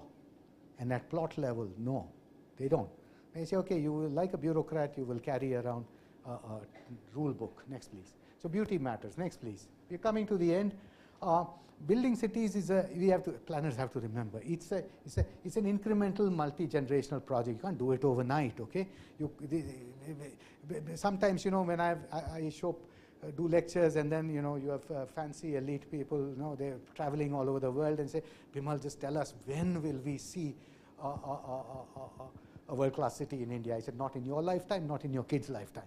It's not going to happen. You see, even they didn't do it that way. They didn't get the cities that they have today in one generation. They built them up over a period of time. Next, please. So you cannot address everything at one go. Okay. Next, please. So, but we want to address everything. Hey, this, that, everything we want to do at one go. Next, please. And we write up, you know, the plan is stretched, resources are stretched to do everything, and then you do nothing. Next, please. You know, Hong Kong looks like this today. Next, please. On the ground, it has huge amount of infrastructure, and it's, my God, it's a terrific city with so much infrastructure, public transport and trams and you know, water supply and food joints, etc., etc. Next, please. It looks like this. Next, please. But at one time it looked like that. And when it was like that, they couldn't have imagined, and they didn't build infrastructure for this. And it was like this, they didn't build infrastructure for that. Infrastructure building is an incremental process. You got to figure out ways of doing this slowly instead of trying to say, I'm going to build it all at one go. You know, that's politicians will say this. They have to give lectures saying, I'm going to give you a world-class city in one day. It's not going to happen. Next, Manhattan also grew over a period of time. They didn't build metros straight away, and they didn't build this. They didn't get world-class infrastructure on day one. It needs money, and that's the primary problem. Next, please. You see, they had cities like this. They left space. Next, please. And then they could get that. They got tramways, and then they got cars, and then they pedestrianized. And it follows in tandem with economic growth. You cannot leapfrog. You cannot, India can't suddenly say, I'm going to, you know, even a small junction like this in the West, I mean, it'll take a whole town's budget to build one junction like this. You think these things are cheap? These are very expensive. Manholes cost as much as a whole blooming sewer system here. I'm just exaggerating, but next, please. These are available. So, you know, you think India is growing rich like that, and we can now emulate Western countries, till you realize that China has gone there in the same period. Until you realize that the US is there. You ain't going to get US type cities at our per capita income level. We got to increase our per capita income and slowly build up our cities, incrementally adding infrastructure as we go along. Let's be realistic about this thing. Next, please. So we shouldn't try to tackle everything, etc. Next, please. Yeah, we must be realistic, and we must, next. We should focus on what? Just leave the space for streets. That's really important, because once that space is not available, it's not going to, you know, the network improvements can come afterwards, infrastructure can be built afterwards. That's how real cities are built. And I'll show you a sequence, next please. And that's somehow, that area of Ahmedabad that, you know, next please. Okay, so as I told you this, and then we planned it with so many streets. But you think all these streets were built at one go? No, no, no, that's not how it's done. What's important is leave space for the streets, right? And then slowly, as time comes for them to be, you know, when you have money, you can do this, you can start building. Next, please. So it starts out like by this, you know, I said, listen, this is going to be a street. Next, please. And these are different streets. And then you say, okay, I'm going to clear it up, and I'm going to start opening it up for construction. Next, please.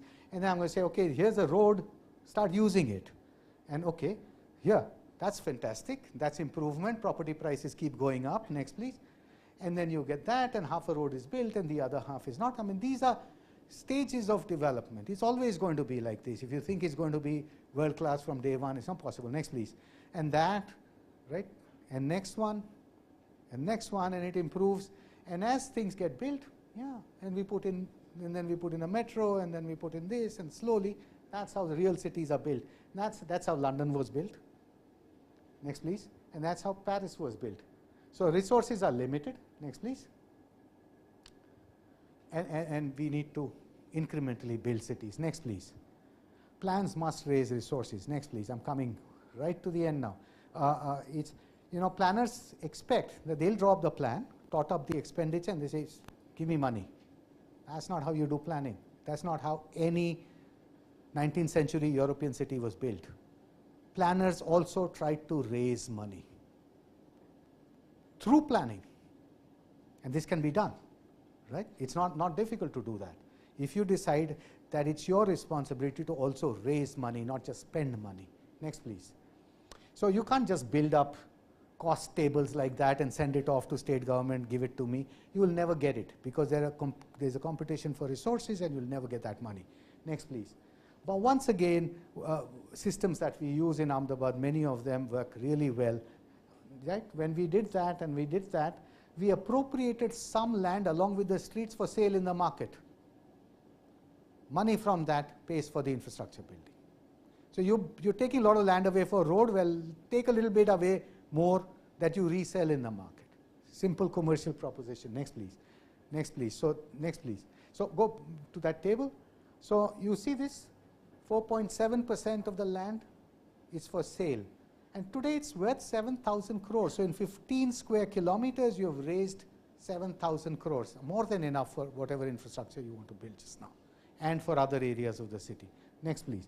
So plans must be self-financing. Always think self-financing. If planners don't think creatively about how to raise money, many ways to do it. Many projects that we've done do that.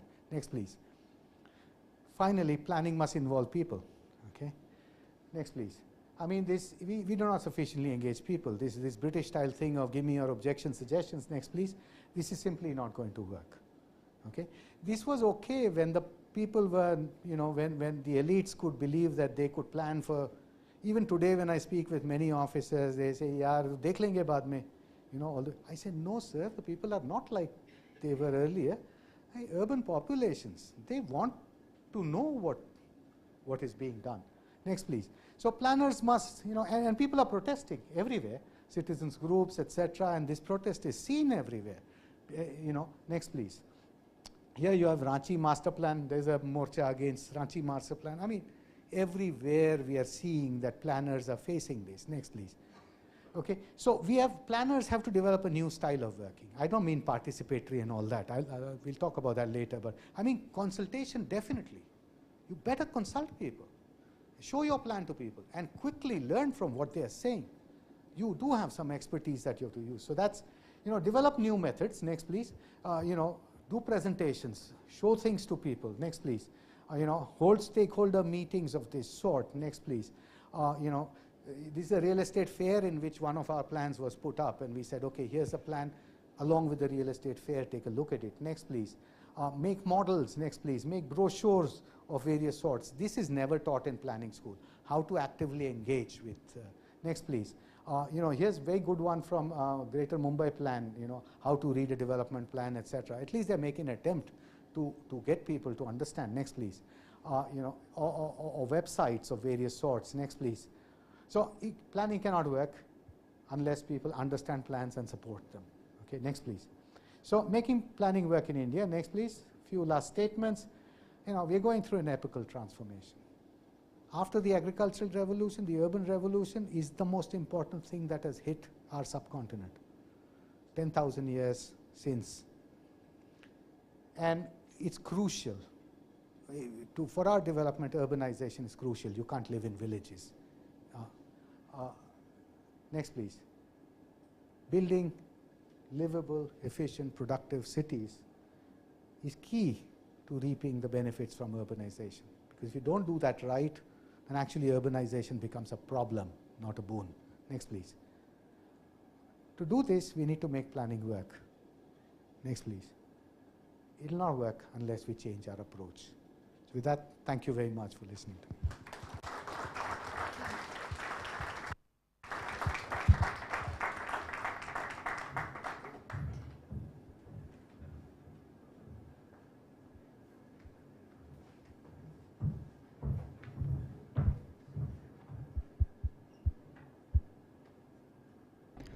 Thank you, Dr. Bimal Patel, for a critically very interesting and enriching session.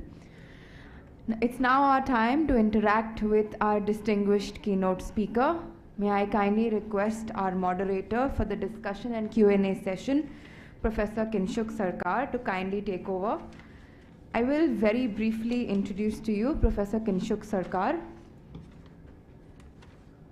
Dr. Kinshuk Sarkar is Associate Professor in the area of General Management and Economics at GIM. He had earlier served as Labour Administrator for more than 2 decades with the Government of West Bengal. His interests include labour and industrial economics, development economics, business economics, labour administration, labour laws, etc. In the past, he has worked as a faculty at the V.V. Giri National Labour Institute, Noida, specializing in labour laws and labour administration. He has also worked as an assistant professor in the National Institute of Rural Development, Hyderabad, in connection with the works related to the BPL Census 2011.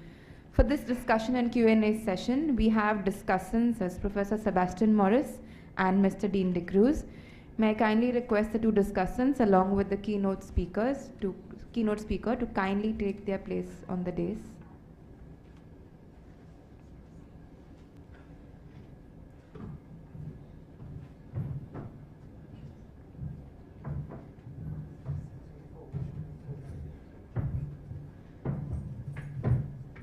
The session will start with a very brief introduction of our discussants by Professor Kinshuk, followed by very brief comments of about 5 minutes each by Professor Sebastian Morris and then Mr. Dean de Cruz, followed by which we will take questions from the audience. I now hand it over to Professor Kinshuk.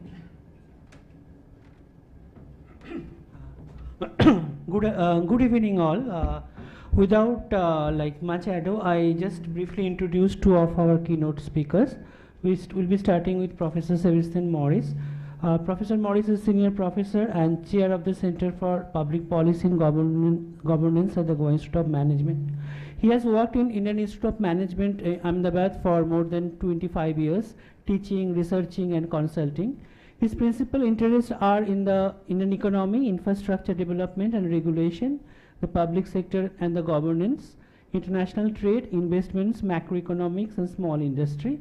He had edited the first 4 volumes of India Infrastructure Reports, and the forthcoming volume, India Infrastructure Report 2023 on urban planning and governance, will be released next month.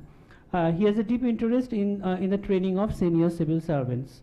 And our second keynote speaker is Mr. Dean De Cruz.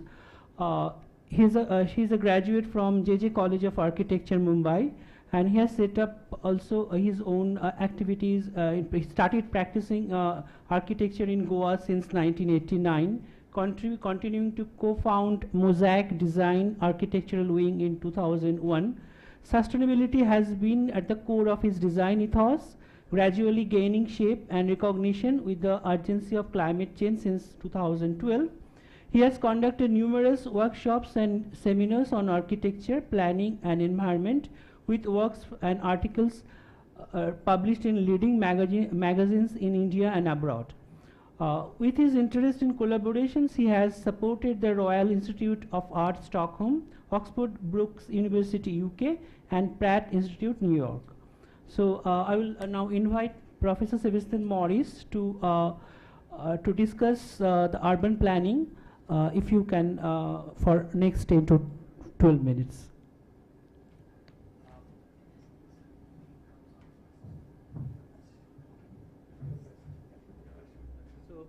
Professor Morris wants that Mr. De Cruz comes first. So I invite Mr. De Cruz to deliver his keynote address in about 10 to 15 minutes.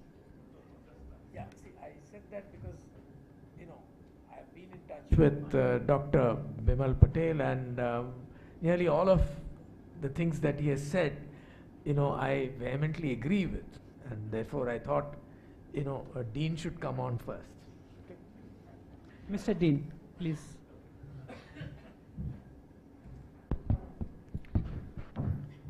Yeah, I think a lot what Bimal said is very interesting, especially from the point of view of the way our cities grow. And the example, of course, the building envelopes, and Panjim has that example of the old part of the city of sticking to the edge and creating open space which is actually accessible to the people.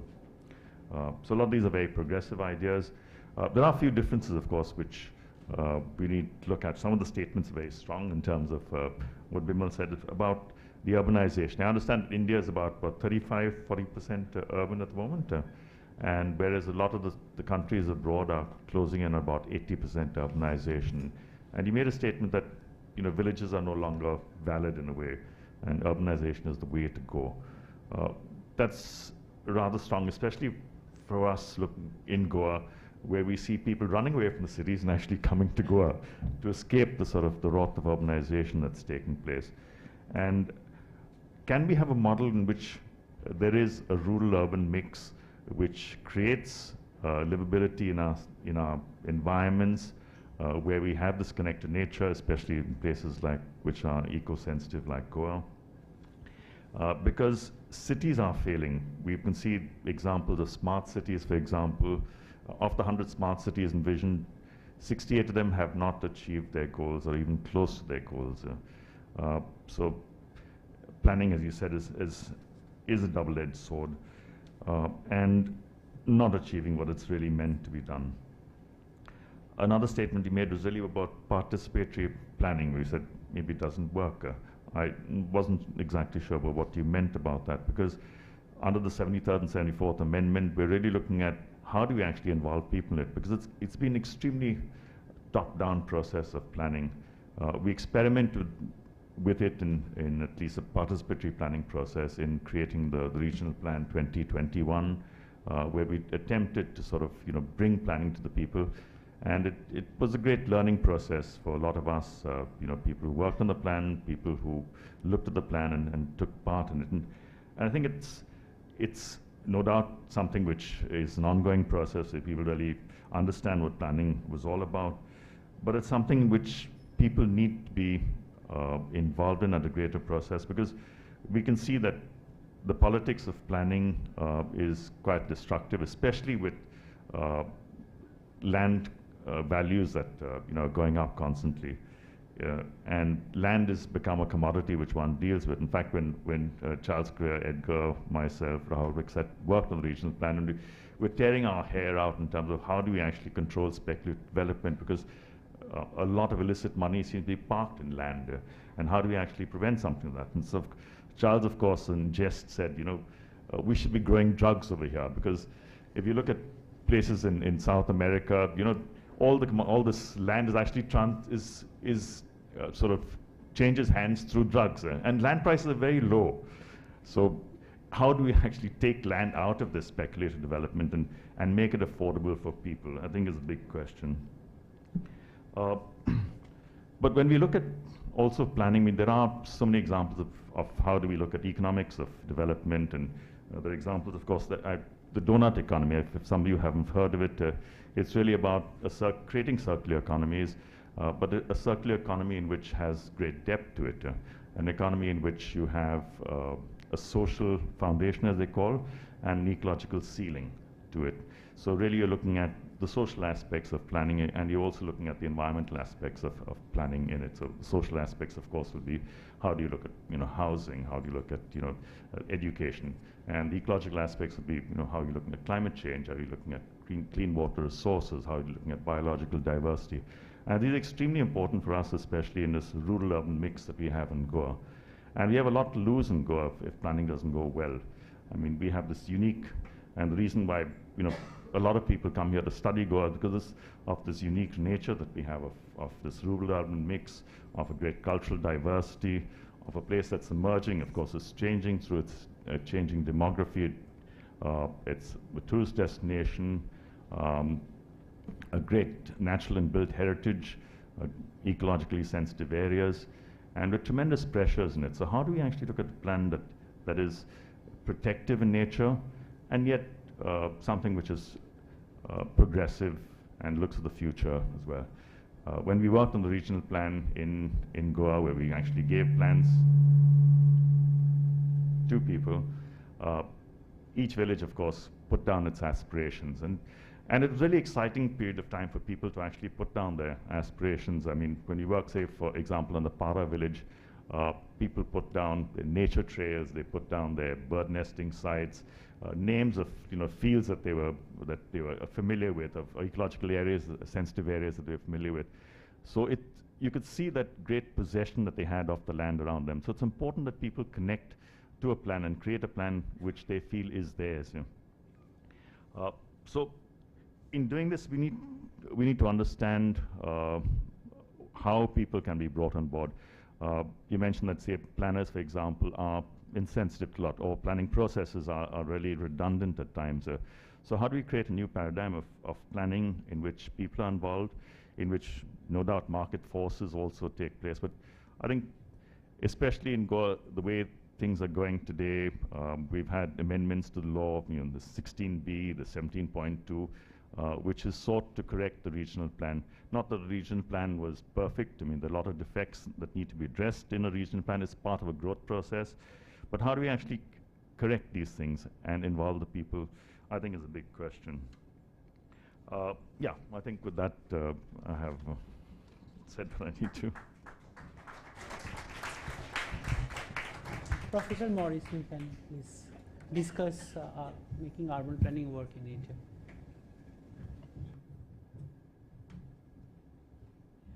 Yeah, as I was saying, I've learned a great deal from Dr. Patel, not just today, but while we were there to get, in the city in Ahmedabad. So he has addressed many of my senior students, including executives, and of course I have always found it a pleasure to visit his office and learn so many things from him. I can start by saying that when I wrote an article long ago, around late 90s, saying that Indian planning is absurd and that we need to use much better FSIs. Okay? A lot from the profession, they wrote nasty letters saying, who the hell is this guy who's saying? You know? So that got me, going into the idea of how Indian cities function and the sheer built-in dysfunctionality of planning. So, and from there, exploring various things, I've learned quite a bit. So principally, I will add a few more things, to what, and perhaps, I would also raise some tendencies which have come even in Ahmedabad, which may not be entirely functional.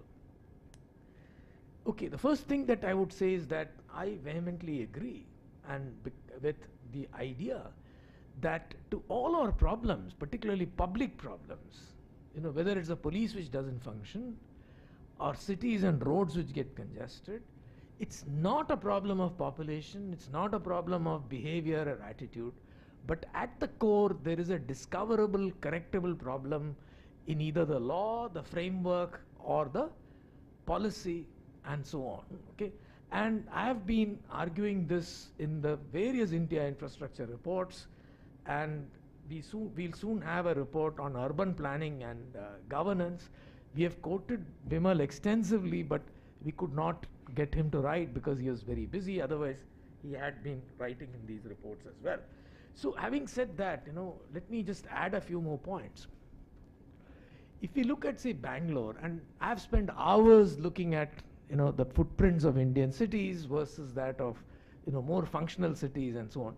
And they really stand out, in a stark way. And let me outline 4 or 5 things which perhaps Bimal did not spend time on. One is that the density of built-up spaces or of occupation is hugely variable in India. Okay? You have, my guess is, if my estimates are right, if you take the Mumbai metropolitan area of that 437.12 square kilometers, then in that area something like 52% of the population are crammed in 8% of the land. Okay? Now there is nothing more unequal than this. Okay? So that's a fact which has arisen. Now in many other cities it's not that bad. If you look at Indian slums, they are in a class by themselves in terms of the number of people whom you pack onto. So if you really work out the data, the per head built up space, floor space which you have in India is, and the government's data shows it, is prison-like. 20 square foot is what most people, 60% of the people live in, if you allow us for a certain kind of distribution. The average is double that. Okay? So which is saying nothing. So as some newspaper commentator wrote, it's the size of what you live in a prison. Okay?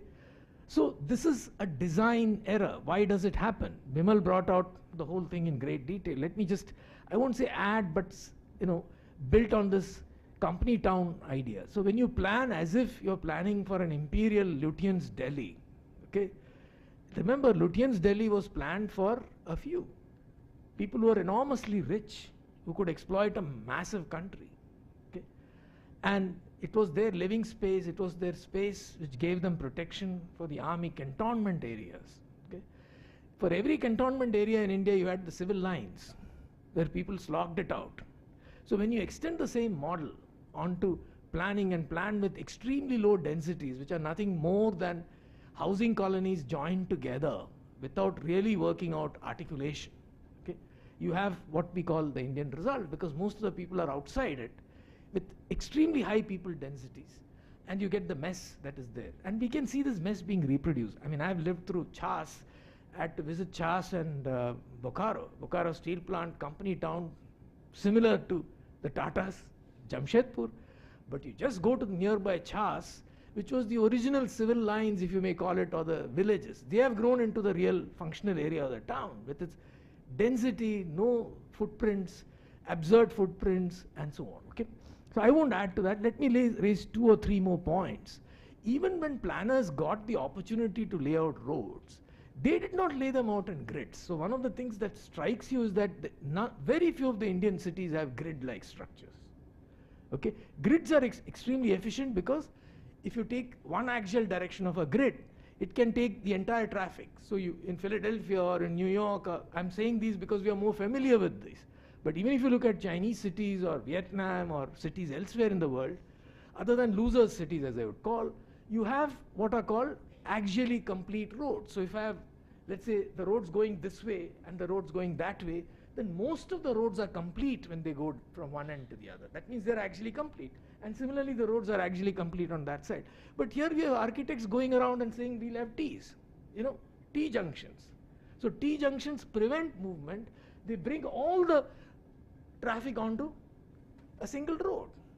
So if I look at Delhi, since many of us are familiar, between North and South Delhi, North meaning the area where, let us say, Connaught Place and so on is, and South is where the AMC is.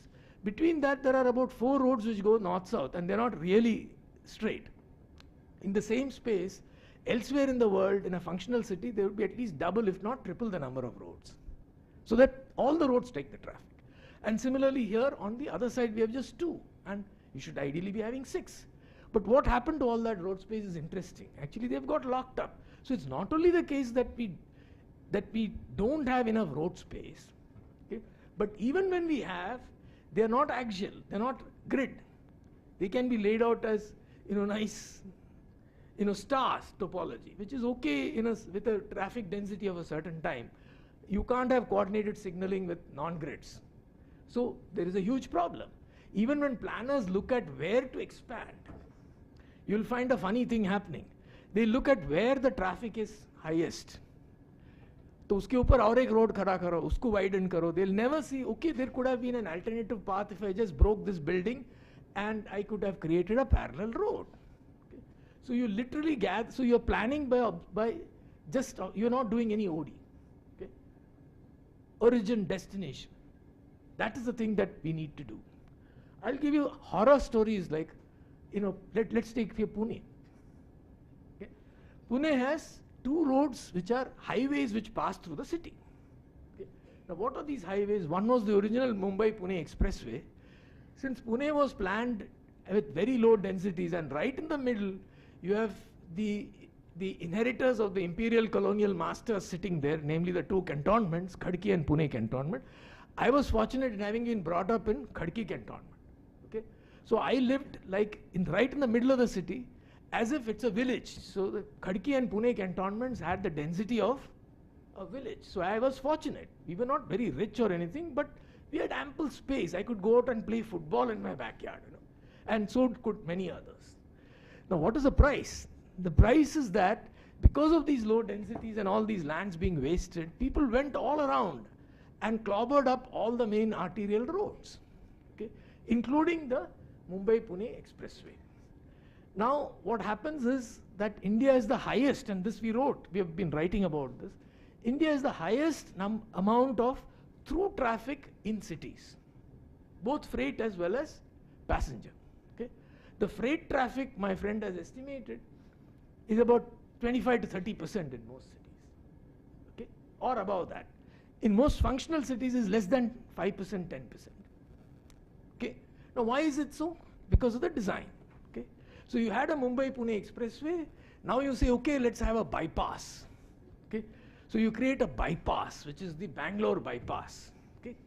Now since that's the only actually complete road west of that, everybody will come and squat on the road. Okay?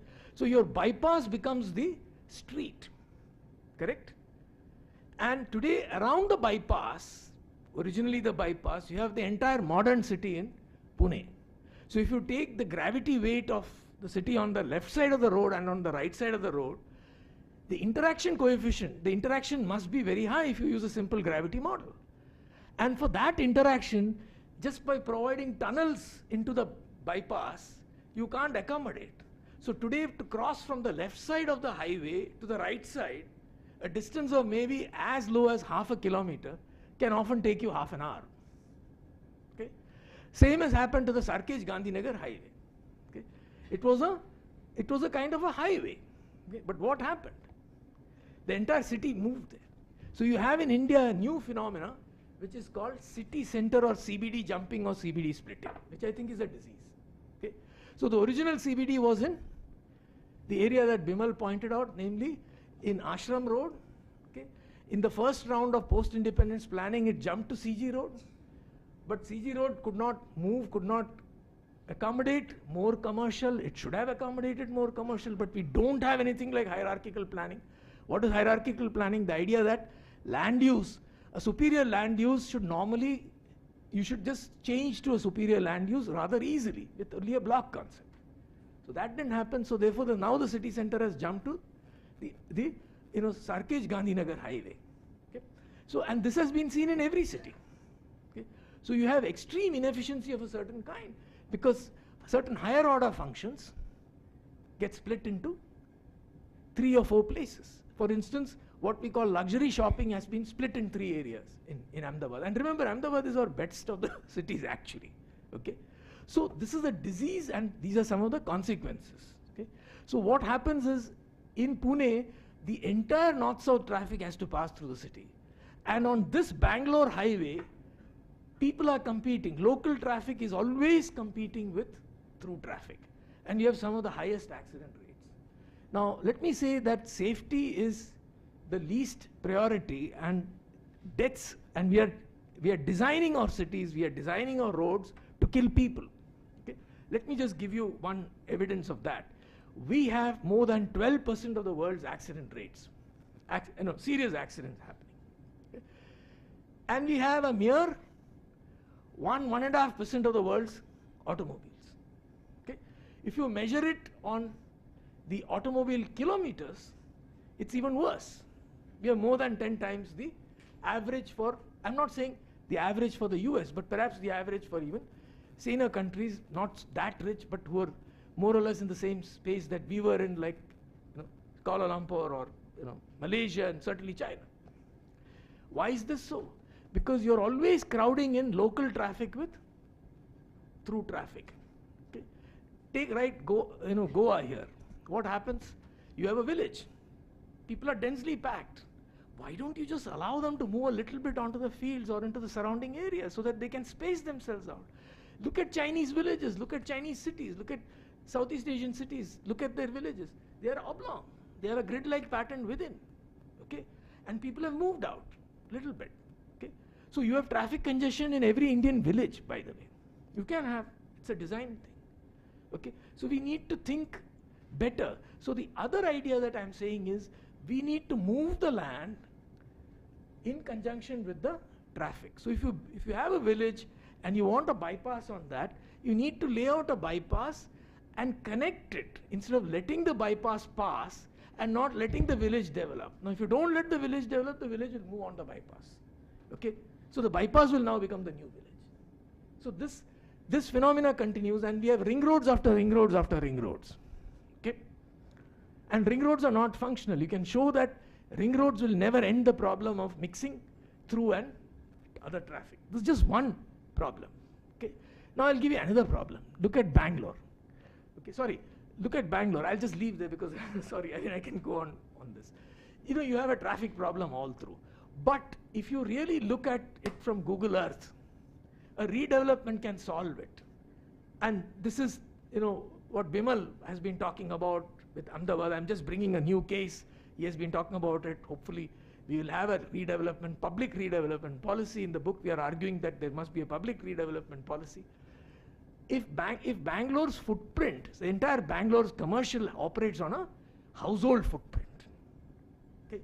If the footprint is allowed to change to commercial, continuous buildings can be there, the road can expand, you can have parking space, the walls will go away. Now, Bimal talked about showing those patterns. In India, my sense is in urban areas, those private spaces, which are neither built up nor giving you value, they are like that because of the walls. You remove the walls and you change and you can actually solve the traffic problem in Bangalore, believe me. Okay? But it's not going to strike because everybody has this wall. Now a wall takes away not just the wall space but about 4 times that space. Okay? In useless nothing. Okay? Now why is this so? Because when we change land use to commercial, or when that illegal thing happens, even when we change it formally, the footprint still is residential. The same bylaws may continue. So I'll stop here. I can go on, adding to what Dr. Bimal has said, but coming from him, I'm sure we should really think hard about these, because my point is the urban constraint in India is going to be the real constraint. Okay, it's not 35%. My own assessment says that about another 10% of Indian urban is pulled along the highways. Okay, because they have nowhere else to go. Okay, so the actual urbanization in India may be 40 to 45%.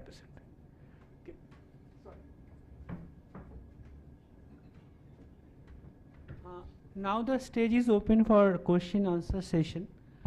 If I would request you to kindly identify yourself and also be very specific about what the questions you are asking, and also you can mention to whom you are directing your question. So you can raise your hand and we can yes.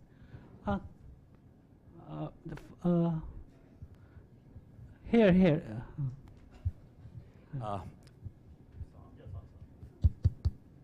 My name is Anthony Disa, Dr. Patel. My question is to you.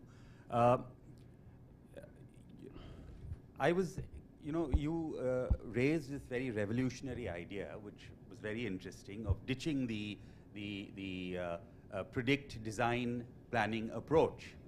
But on the other hand, you said that governments will have to provide, this bare bones planning of roads, sewerage system, water supply, which the private sector can't give. But even for this, it would involve, to do this scientifically, don't you think that it would involve predicting, designing, and planning? And what you are actually saying is, in other words, that we need to have planning, but perhaps not zoning. Would it be correct to say that that's what you meant?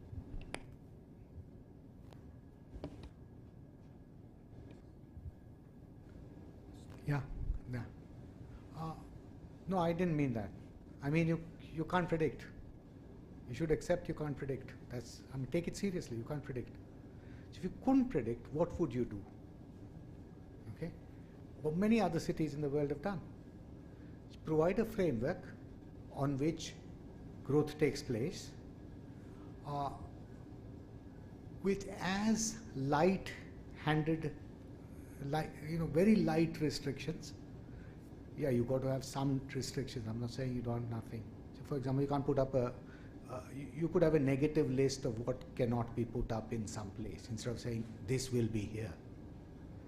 You can say you can't put up industrial plants in this area of the city because it's polluting.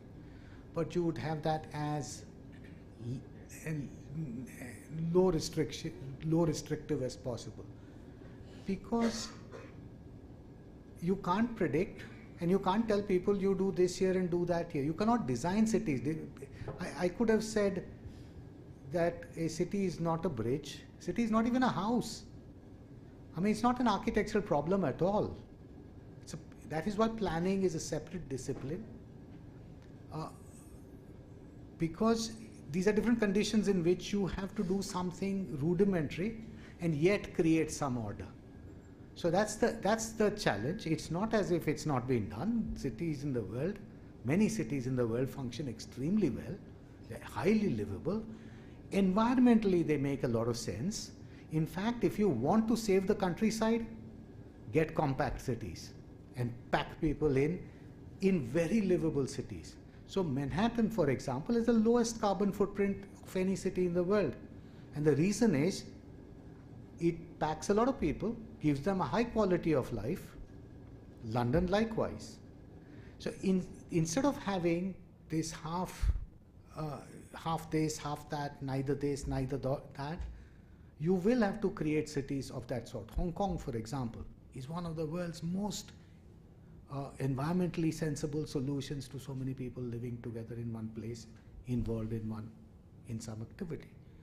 So if you really care for the environment, make dense and compact cities.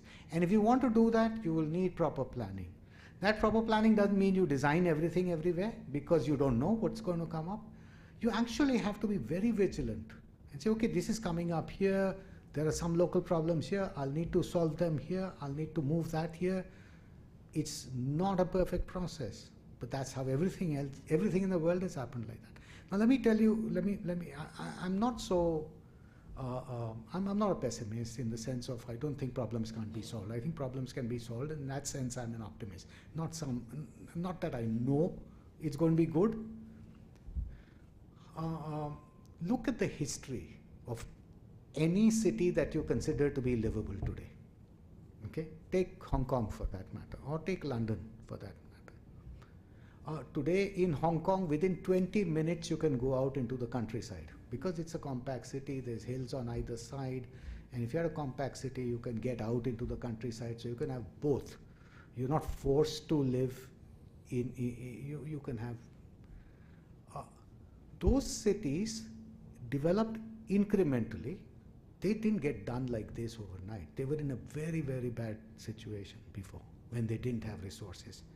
And slowly, gradually, they have been improved. So I'm saying we are going to have the same process. There's no point making, a wishful design for something. We've been doing that for many decades, whether it's wishful from our point of view or from his or their, no point making wishful. Planning is not about doing wishful things. We shouldn't wish for other people. We should let them do what they are going to do. That's so. Yes, sorry, long answer to question. Next question, please.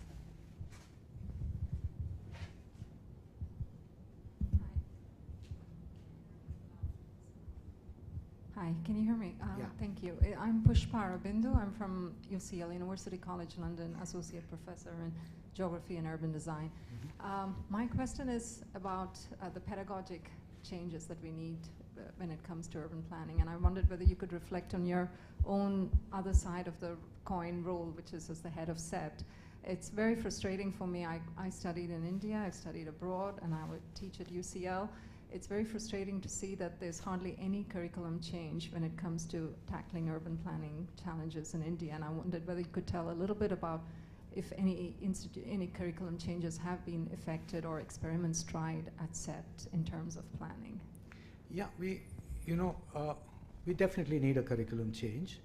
This method that's not working, done like a ritual every time, is not helping anybody. In fact, I said it's the source of the problems. It's not just that it's not working.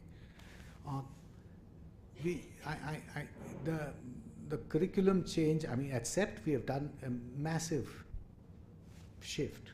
We no longer teach this method. Partly in SEPT it's possible because in real life planning has also changed. I think it's, once again, it's not a top-down curriculum change that we need. I think we need people to actually think and say, this is not working, I need to do something different. So it has to be something from the institutions. And SEPT uses a completely different way of teaching and of doing planning. And slowly, planning has been evolving in Gujarat. Unfortunately, in the rest of the places, it's so caught up in the bureaucracy. Perhaps a big change can come if the Ministry of Housing and Urban Affairs declares that the emperor has no clothes. That's the real problem. Just now we still keep on specifying guidelines for making plans, and every other states definitely look at the kind of directives. So you're right, it's a dismal problem, but at SEPT it's very different. So you should come there and check out what we do there. Yeah, we teach planning differently. We teach it as creative problem solving rather than a ritual that you got to follow. Next question. That side. My name is Siddharth from XKDR Forum. This question is to Professor Morris or Dr. Patel. Are citizens of cities doomed to face continuous construction at all points of time? Because the moment you plan for, let's say, a highway or a metro, that line gets back to capacity almost instantly, because now you've made it viable for people to live far away and then commute. So while it has made an impact given where you started off, the net throughput of the entire system for an individual, so you've got more throughput, but for an individual, the experience is the same, which means that you have equalized it just across different areas. So is this something we're doomed to face, or is there a different perspective on this? Well, we are going to live, we are not going to see quiet, sort of slow-paced change for a long time. Our cities are growing. Our economies are growing. We are living on construction sites. Indian cities are going to be construction sites for the next 2 generations. Where was it not like this? Everywhere, if a city has been built and transformed, it's been a construction site for a long period of time. Just go back in history and look at cities across the world that today seem extremely livable. 50 years ago, 100 years ago, they were construction sites. London was all built in the 19th century and they continuously built. Well, now things have settled down and those cities are better. Hong Kong was a construction site for a long period of time. I've been there every 5 years for the last 30 years. So if that's the fate of our generation. Not to bemoan it, that's what it is. Make the best of it and improve, because if you care for the 2 generations down, well then we got to do certain things right. I have a slightly different point. Largely I agree with what you're saying. However, what one observes in India is everything is under construction all the time. Okay? And there is probably a problem which we couldn't cover. It's that our PWD has the glorious distinction of having innovated such that road becomes a working capital asset, okay, which gets destroyed in every monsoon quite significantly, and therefore it has to be revived. Okay. The other thing is that, and this is because our municipal organization is designed to fail. Nobody is in charge. The way we have worked out the 74th Amendment. The second thing is, you look at the blighted road, okay, that is the only public space which is available. So on the road, you have all the traffic, naturally, you have all the parking, because none of the other roads have any commercial. Big roads are the ones with commercial. That's a design error. On the road, you have the sewage passing through, either underground or in pits. On the road, you have the drainage, stormwater drainage going through. Why do you have the drainage on the road? For a very simple reason. You have a household footprint, and every goddamn inch of the city is covered with walls. Okay, so the drainage over the first layer of the ground cannot happen when the rain falls. So the road becomes the conduit for the stormwater. That's why you have all the flooding in Indian cities. It's not just we have gone and occupied the low-lying lands. Okay, so there is a design error, and these are on very few roads. Okay, so therefore they get damaged. They have to be continuously done. Now let me put a third point. Our bureaucracy or our government is such that when they do A, they destroy B, because they can't coordinate. Why can't they coordinate? Because they are also rule bound. They are turf bound. Okay, so they can't come together to create a nice program for Goa's, let us say, waterways. Okay, you know what happens. The captain of ports will will say, this is my territory, somebody else will say something else. So the idea that when we bureaucrats sit down from different departments, we should coordinate is alien. Because what should we coordinate upon? The sense that we are creating public value, we are the masters of public value, is not there. So what is it? I hold my turf, you hold your turf. That's it. So therefore, it is going to be uncoordinated, and because things are uncoordinated, you are forever going to see construction. So I completely agree with what he's saying. We're going to see construction, but it need not be as bad a situation. Yeah. That's right. So next question, there is. May I? Please, yes. Okay. Hi, Bimal. Hi. I'm Rita from Goa, from SEPT. So I originated from Jamshedpur, and it was an ideal township, very well planned. It's working even today. So I had 2 issues. One was about your development process, which you were talking about, urban development. We happened to be doing a project in Australia where they defined very clearly the plotted development, what is the demarcation, what is the future development in every way. Since Gurdev, our professor, I asked him, why don't we have that in India? So he came back and we had a heated discussion. Why did Tatas have a planned township? Because they had the resources and they knew who the end users were. Here, in an urban development, we have the end users in mind. We know what is happening, but the resources are being used as bribes and corruption. So I want your viewpoints on that. Thank you. I mean, there is corruption, so I'm not saying there's no corruption, and there's leakage of money because there is corruption. I'm not going to deny that. But I'd also remind us that you yourself said that Jamshedpur had the resources to build for everybody that it had. Does India have the resources? Just make simple arithmetic calculation. At the per capita income level that we have, you can't have anything like Jamshedpur. We could use micro-level planning and then progress. Yeah, but who will be allowed into that? That micro level is Jamshedpur. Jamshedpur was working because everything around it, which had lower incomes, was not working. So you're always going to, you cannot, Ahmedabad is not Jamshedpur. Ahmedabad is everybody. Goa is everybody, right?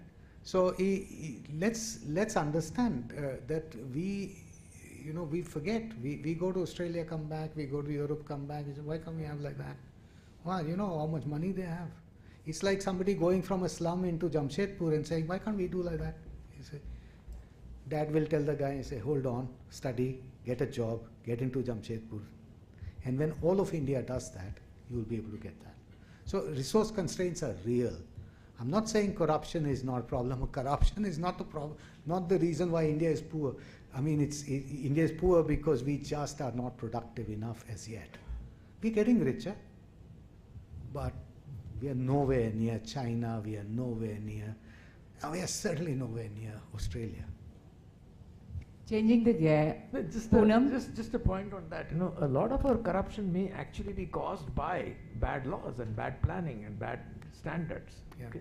If your water standards post-treatment which are Californian, then remember, none of the water is ever going to be treated correctly. Yes. Just taking the point you mentioned about per capita income. I mean, to build cities requires a greater per capita income, since a lot of infrastructure development costs. Sorry?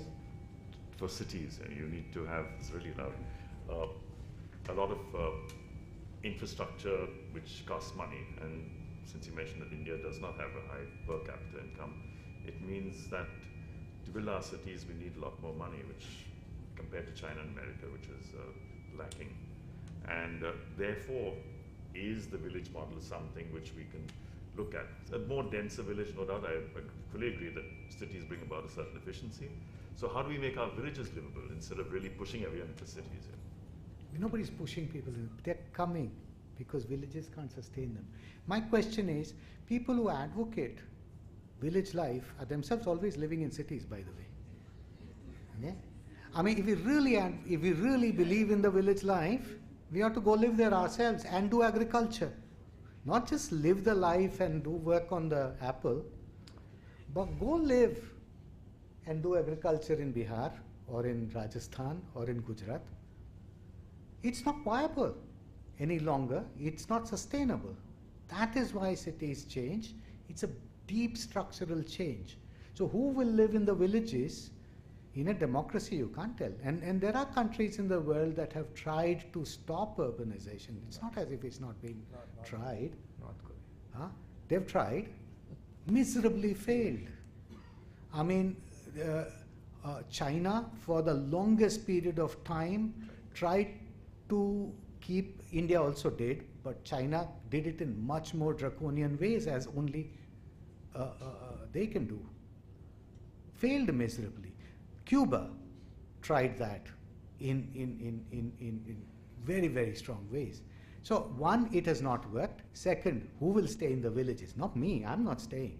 I'm telling you that. And I ain't going to tell somebody who wants to come from a village to the city, I'm last one on the boat. Okay? You stay out there. We don't have enough money for you.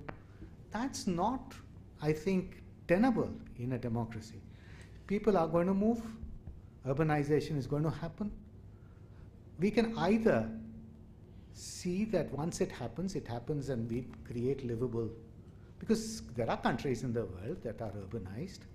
There is no problem. We can do it. So if most of the people want to move to from villages to cities, we better start thinking the other way around. How are we going to make urbanization work, rather than how are we going to stop urbanization? That's a little strong, but no, I live in a village. I'm very happy. No, but you live the life of an architect. So that's now village. Just let me. I can. He said that he lived in the middle of Pune and he lived in a village, but that's not. Yeah, he lives.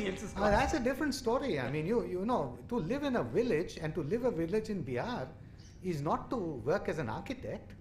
So I mean, come along. You know, we are not. We can't advocate a life for other people that we do not want to live ourselves. Just let me make a point on why, you know, urbanization is inevitable, okay? And it's a very simple idea. Why do you think people spread out all over the world, you know, as hunter-gatherers, chasing the animal, okay? And once agriculture formed, why did they spread out as the population increased? Because they had to access the land, okay? Because without land, you couldn't. Now there are newer activities, not that land has gone away, which require humans to interact. So when humans are interacting, they need to be in a same space. And if they are in the same space, ideally they would all like to be on the head of a pig. You know? But since they also need to live in houses, you have cities. Okay? So that, you know, see, actually this whole so-called mystery of India's urbanization, that urbanization has not happened or it is slow, is not really true. It has not happened in the measurable sense because a lot of urbanization has been pulled along the national highways because of ribbon development. And if you count that, actually urbanization in India is no less, no more than what it should be given our per capita income. And it's something absolutely, you know, inevitable. The real problem is there's just a pool of cities and there's a push because agriculture becomes a lower share of technological improvements ensures that so many people are just not needed in agriculture. They don't have incomes, they move. This is standard story across the world. We're going to urbanize one way or the other. Let's just decide to do it well, rather than say, let's stop it, it's not worked anyway. Let's take a question from the back, and don't worry, we'll be taking all the questions before we end. Like, till the last question will continue. From You've been putting up your hand since a long time. Okay, I'll be brief. I'm Sure. Raboni Saha. I've been working here since '94. I see this moving in circles. The fact is, Goa is a very different animal out here, and what the experience that you all have is urban city. I think we need to redefine all these things. When you say village, you're thinking of a village in Bihar. Goa, I think the villages in Goa are its greatest assets. Everybody wants to come here, and everyone wants to be in a village actually. So, you know, when you say urbanization, what is it? Is it a mental state? Is it people living on top of each other? Is it about the car as a unit? Yeah, you're right. So I'm saying, you know, this conversation can keep going on, and we're not talking about democracy and this and that. So what is the definition? So you're right. You're right in asking for more precision in language. See, if you say village, technically, the way at least I am using the word, village, the economy of a village is dependent on agriculture. And that is the primary productive activity. That's what I mean by a village. That is why I don't take a village in Goa in which most of the people are doing non-agriculture job to be a village. So I don't mean that. So if I miscommunicated, apologies for that. When I say, when you say a city, the city is where production takes place, because there's nothing, everybody has to produce something. And the form of that at least for a large number of people, ends up being cities. So there's job in factories, there's job in services. In the fringes of this, you might have certain jobs that allow you now to be a little bit away from the periphery of the city. But by and large in the world, the production system requires them to agglomerate and be right next to each other. Every day you need to go up to a factory in the morning, go, come back, go, come back, go, come back. Yes, on the fringes you can have lifestyles that allow you to be a little more dislocated from the large mass of humanity. But the economy has changed so that still a lot of people need to live. That's a city, okay, to me. So, for example, and in the city, the main thing is people come together because, well, that's where they have a job. That's where they can, you need to close pack people to produce the kind of things we do. Okay? So if you want to make cars, you will need them all together in one place. So many thousands of workers coming in and out of this place. Their families, their kids, their schools, etc., all will have to be close packed. They can't be living in some distant place. Okay? And there's vast amounts of the world's economic activity is like that. It requires agglomeration. There is a little bit that can be done sort of from distant place, but that's on the fringes. And agriculture is advanced so far, the technology, that it needs fewer and fewer and fewer people. So what's happening overall is that agriculture is no longer a place where vast numbers of our people can find productive employment. Lesser and lesser are producing more and more and more. They have to find some productive engagement, and they find it in the cities because that's where the jobs are. And that's not a phenomenon that any one person has control over. This is like vast movements, structural changes. Okay, but let's so that's essentially it. That's why cities came up. I think he started from one step earlier when the productive activity was hunting and gathering. Then you didn't need villages. Okay? When productive activity became agriculture, then you created a new form of, that's called the agricultural revolution. Forests were cut down and agricultural fields were created. All of India's entire subcontinent's landscape. Goa's landscape is an artificial construct. It's an artificial construct, as artificial as a city in some sense. It might have more trees, that doesn't matter, but it's artificial because people created that landscape of farms. Otherwise it was a forested land. Okay? So at that point, villages were where people lived. Now the new artificial construct, settlement pattern, is cities. And that's been happening since last, 200 years, and inexorably, in a sense, taking in more and more societies. Now, we might not like it. We might like to have lived in an age when there was only agriculture, or we might like to live in an age when there was hunter-gatherers. But the fact is, just now, it's the age of the cities, and we need to get that right instead of yearning for it not to be an age of cities. That's the place where I'm coming from. So just to make that clear. Yes, next please. Hi, Dr. Patel, over here, the Yes. person who's Yes. been raising. My name is Sanjay Hazarika. I'm basically a writer. Two points. One is in your presentation, which was really engaging and interesting, there was one part towards the end where you talked about the need for communicating and engaging with people. In your own projects, and some of them have been really landmark from Ahmedabad to Delhi and beyond, how much of that do you actually do yourself, your company? That's one. The second thing is, in all these major, extraordinarily large projects and programs that you've undertaken, very ambitious, it has its number of supporters, an equal number of critics and beyond. is there something that you would have done differently looking back? Is there something like, for instance, the Sabarmati riverfront still has, I think, 15% of the waste of Ahmedabad still comes into it, and the river flows only during the monsoon, otherwise it's dry. So how much of this did you, but Okay. if the first part of it first, the community engagement. Okay, Thanks. the engagement issue. I genuinely believe that it's important to engage with people and to have a conversation when things are being done, to sort of consult people. I make a distinction between participation and consultation, and I'll explain that in a minute.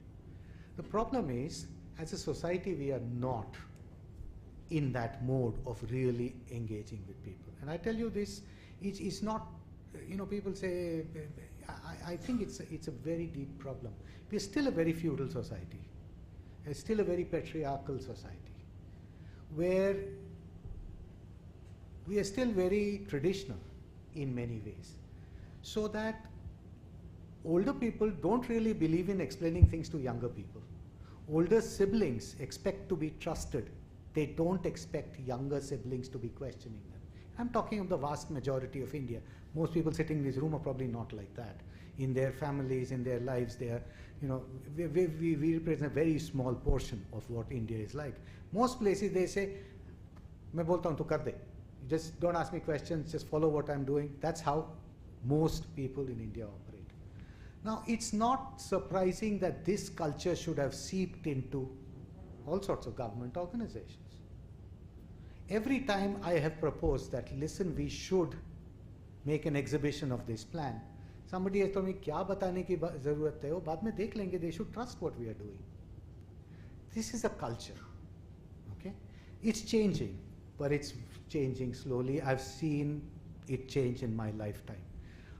Every time we have pushed, and all the pictures, for example, I showed you are from, where we have pushed agencies that we have worked with, government organizations that we have worked with, to be more proactive in sharing information, in involving stakeholders in consultations. We've got a pushback, and that pushback is not out of some, they're well-minded people, but they're just not like that. They're like people who in their families would probably never let the kids question anything. So that's where it comes from.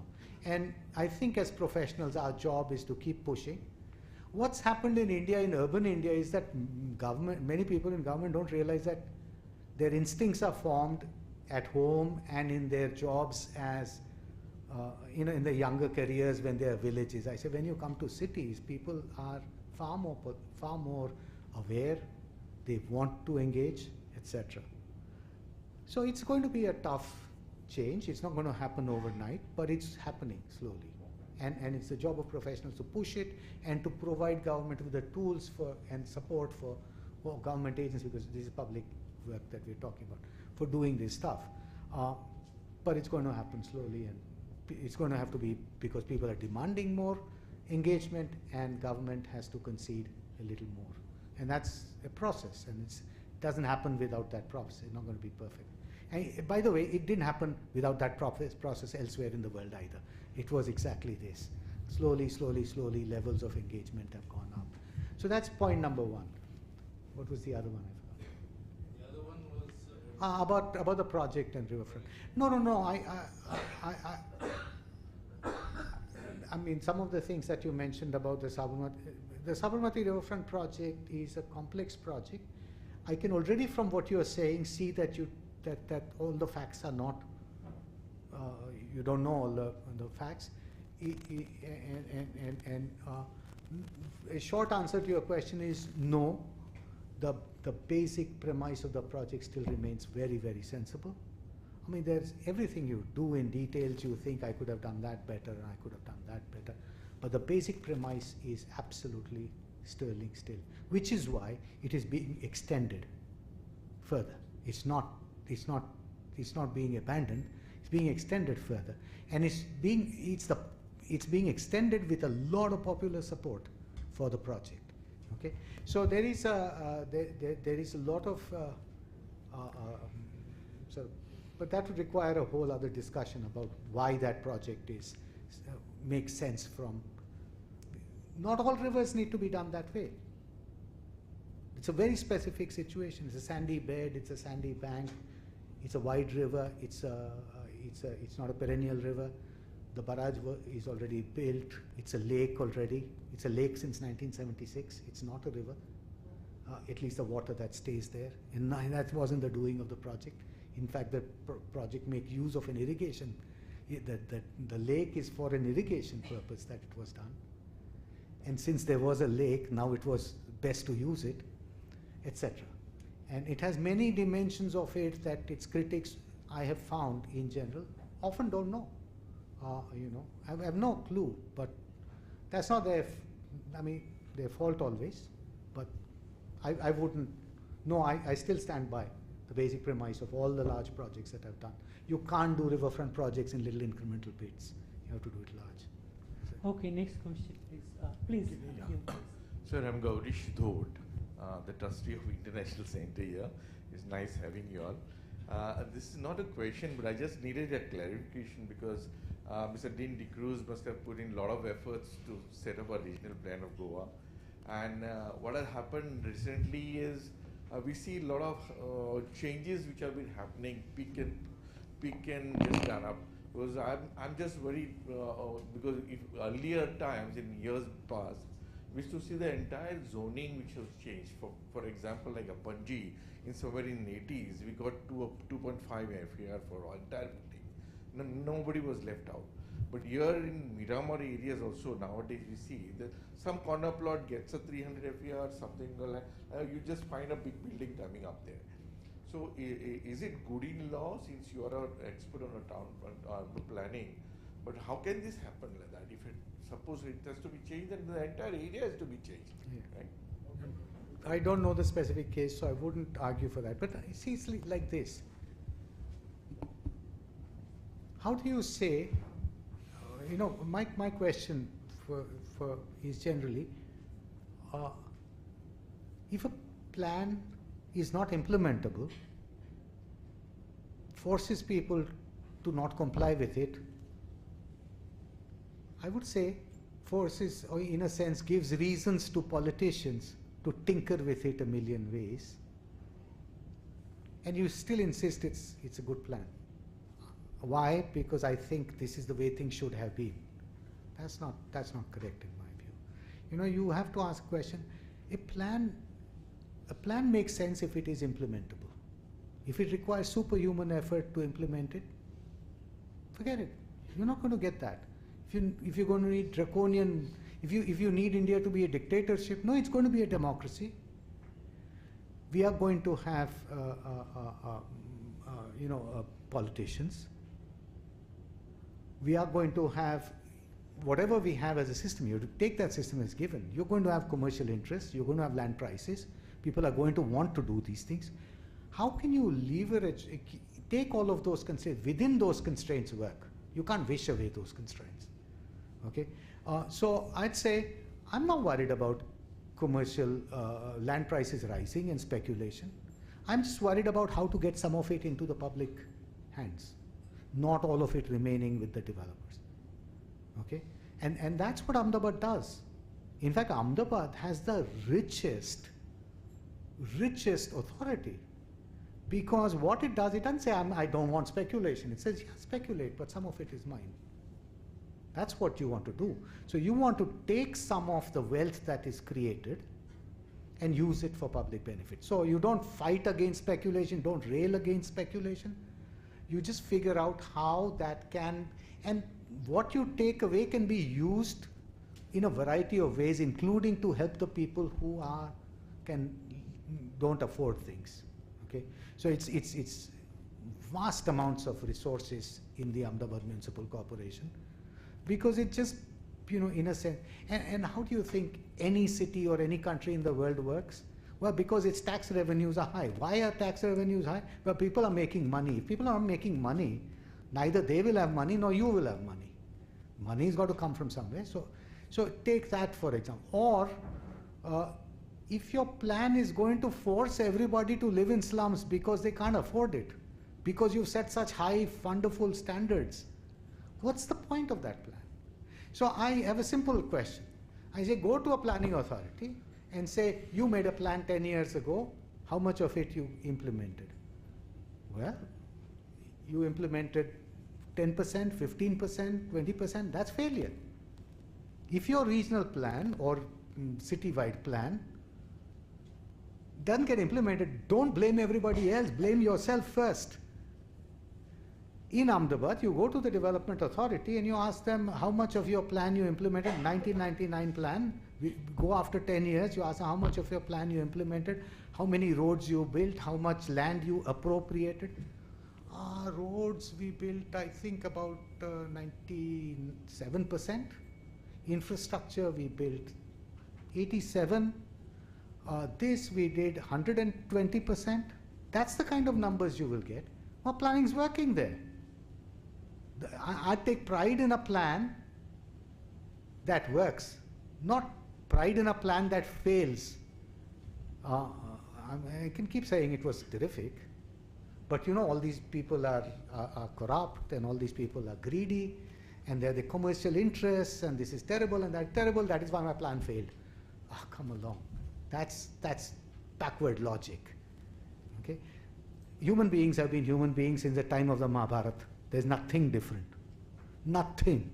And if you think they're suddenly going to become saints, we are not in the business of writing songs like John Lennon's Imagine, you know, imagine a world without, no. Imagine a world where human beings will be human beings and still make it work. That's what, and still let's make good places. Yes, please. Agreed. Absolutely. What should happen in Himachal and whole of Himalayas now from the angle of planners? And where are the planners that you are talking about? Not the SEPT, not only the people who are coming out of SEPT and whatever education they have had and changes.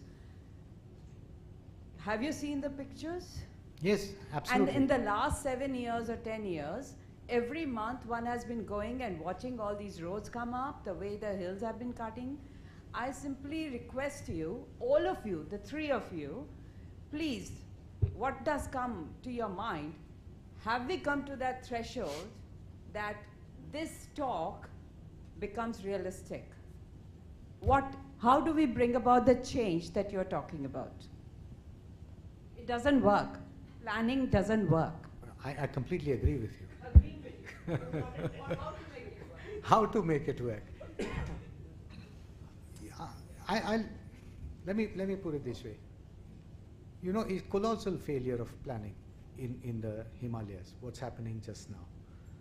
I'd say there's not a single place in India which has not got destroyed due to development.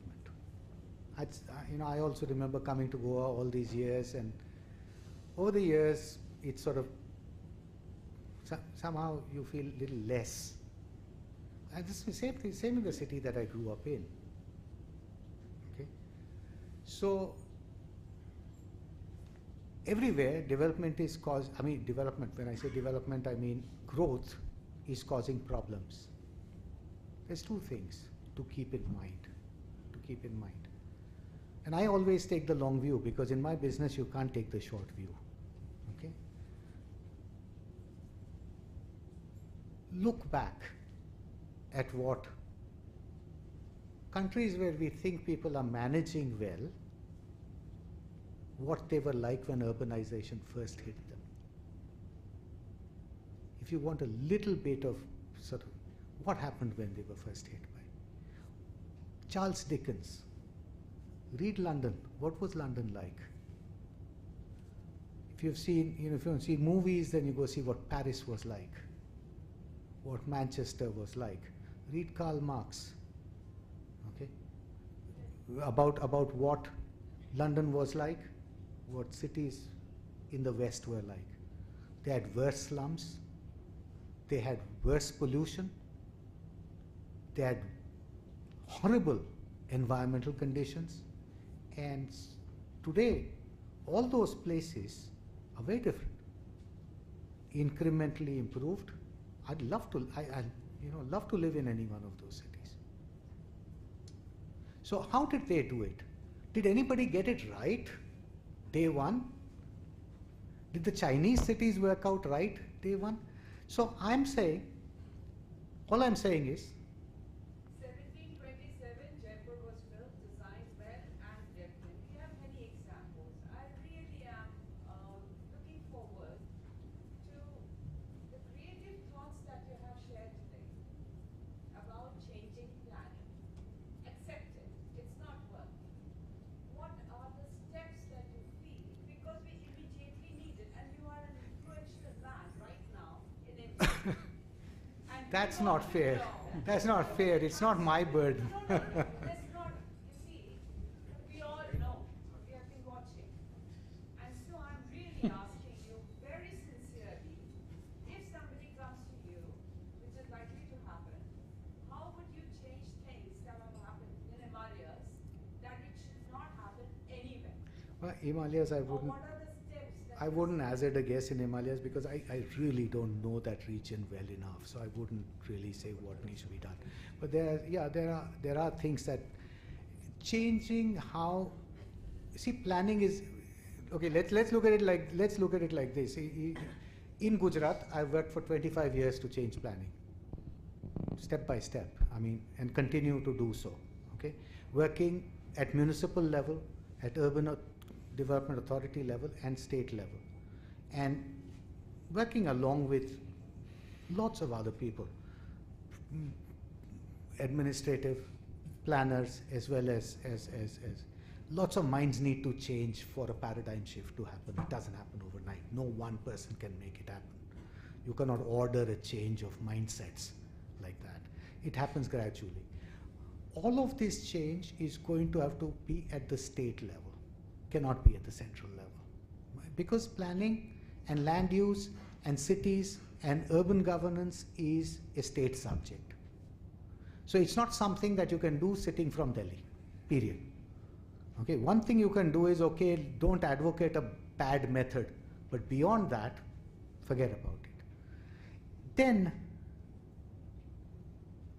I'd say, one of the most important things that Indian urbanization needs is for cities to take responsibility for themselves. States to take responsibility for themselves. Okay, one of our it doesn't happen otherwise, and we need everybody experimenting with different things and learning from one another. It's not, nobody has one answer. These are complex problems. Lots of people have to be doing variety of things.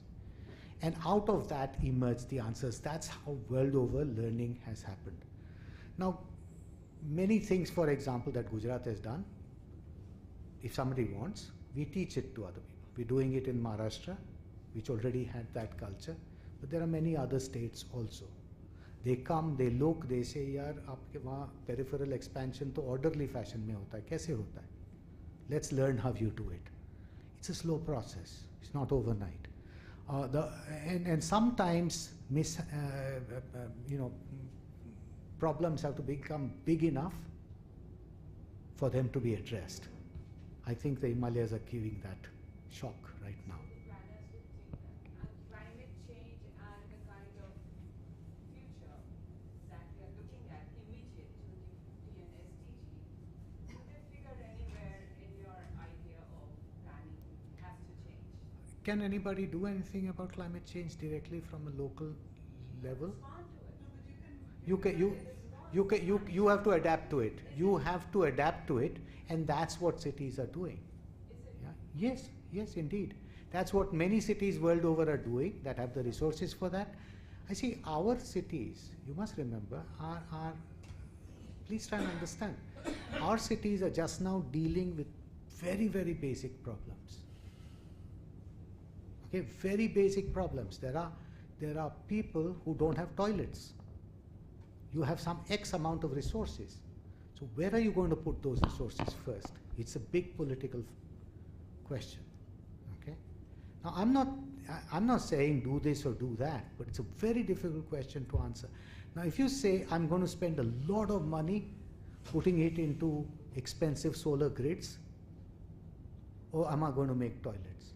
These are difficult choices, and these are not, we don't have limitless resources. Okay? I'm not saying that you, see, when you say climate change, the point, the way in which one should think about it, I think, we should do things that do not waste energy. Thank you. Yeah, that's a key thing.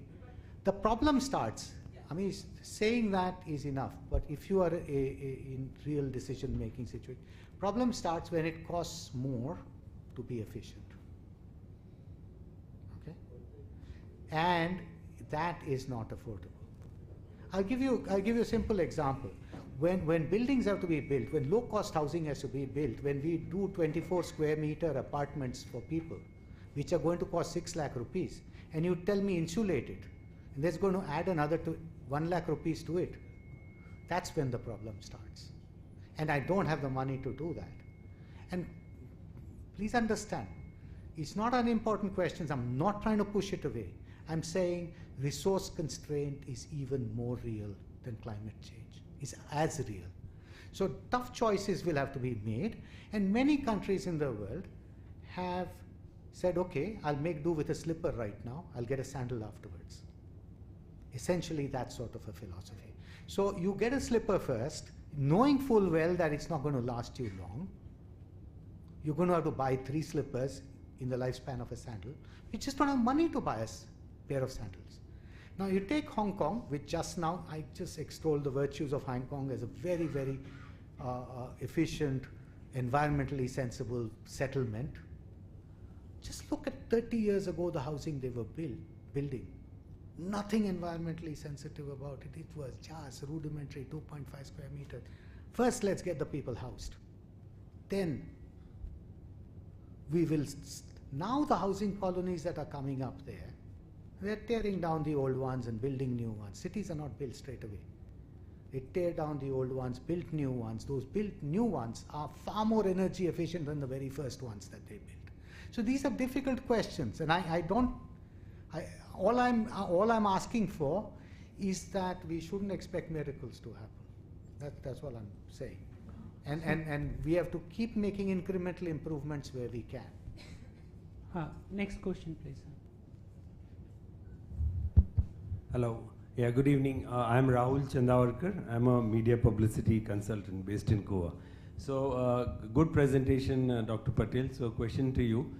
You mentioned how you have a very refined methodology in Gujarat for planning. Why is it that good practices are not emulated? We all know that good practices are not emulated across India. One example which is not directly related, but Kolkata got its metro in 1984 or 1983, and it took long time before Delhi did it, and now people are doing it in Pune and all that after so many years. So coming back to planning, how do you think we should emulate good practices? If the Gujarat model is good and efficient as you're saying so, why can't other states follow suit? How should they do it? It's like in people, their good practices are known. People don't just pick up and learn good things straight away. These are entrenched practices elsewhere, and for them to make a change is as difficult as it was for Gujarat to make a change. Some lucky, the pressure has to rise, it's not going to happen overnight. What do I tell you? Why doesn't the rest of the country pick up? I also wonder why. It works straight away. Why don't you? So I make presentations about Gujarat's method of planning at the Academy for the IAS administrative officers. I do that. I explain the system to them. There are Gujarat officers sitting there and officers from across the country sitting there. And then I explain the system to them. And the Gujarat people verify and say, yes, it's true, no, whatever, they're friends, so they talk. Very quickly, you know what happens? They say, terrific, it's fantastic, this is good, really good. Then they start figuring out reasons why it will not work in their place. And then they'll tell me, oh, but Gujaratis are one. They're people who, they're passive, they're not so aggressive. So government can get this done. Then they tell me Gujaratis understand commerce. So I tell them Gujaratis can be as violent as anybody, and I don't need to give examples for that. Okay? They follow the planning system because it makes sense for them. They have actually become, more compliant because it makes sense for them to be compliant. There's money in compliance. I mean, you follow the rules, you'll actually be better off. When you have a situation where you will be worse off to follow the rules, well, you'll break the rules. So that's, I don't know, it's a complex question. I mean, I'm in the process of teaching wherever it can work, but I also sometimes wonder, Siklo na bhaiya, you will get peripheral expansion, that's better.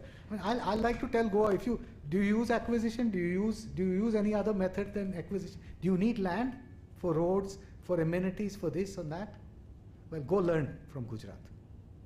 Okay, how to do that, because that's the other thing that happens in these meetings, in these presentations, is quickly they'll tell me, 3 or 4 states will tell me, oh, we are also doing land pooling. We are also doing land pooling.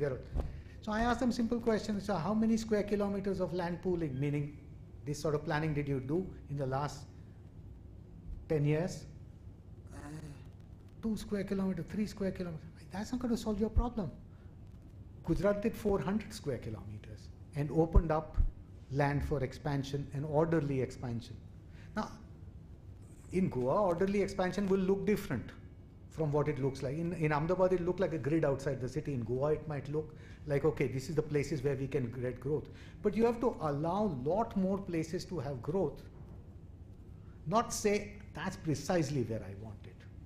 So, but anyways. Next question. At the back, please.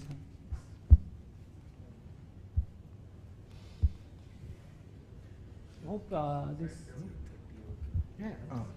Yeah, I don't have any other problem. Thank you, Dr. Patel, for this nice talk, and it was very provocative, and you took some very strong positions.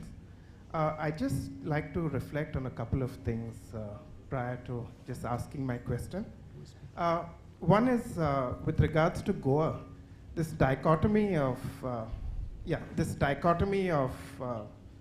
town and village does not exist the way it exists in the rest of the country, is because it was a political system that gave rise to it. So Dean can be an architect living in a village, but prior to Goa becoming part of the Indian Union, there was a mayor who would have governed the city and the village as one.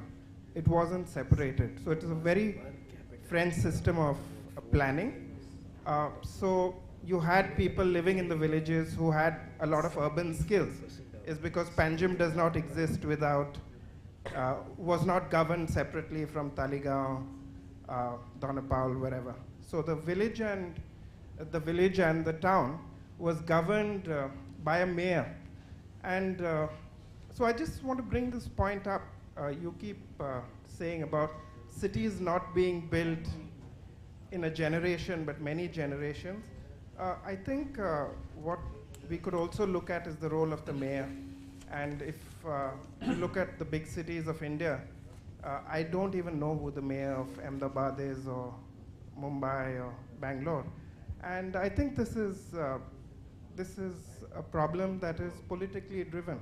Because if you look at the mayors of, say, London, New York, they stand for presidential elections or prime ministerial elections, and they govern the city, and they're democratically accountable. Now, we don't have that system, and I don't think you addressed that in your talk. Yeah, I haven't, and I completely agree with you. Cities, one big change that India will need is for cities to have, for them to function well and for them to have better planning, but it's a wider issue, for them to have autonomy over their own governance. Now, there's no autonomy over your own governance if you do not have financial autonomy. So city governments must have taxing powers by which they raise their own resources and have control over the resources that they spend. Okay, this is absolutely right, you are spot on, there's no question about that. Unfortunately, when our constitution was written, we defined two levels of government, the central government and the state government. And it was left up to the state governments to create local governments. Okay?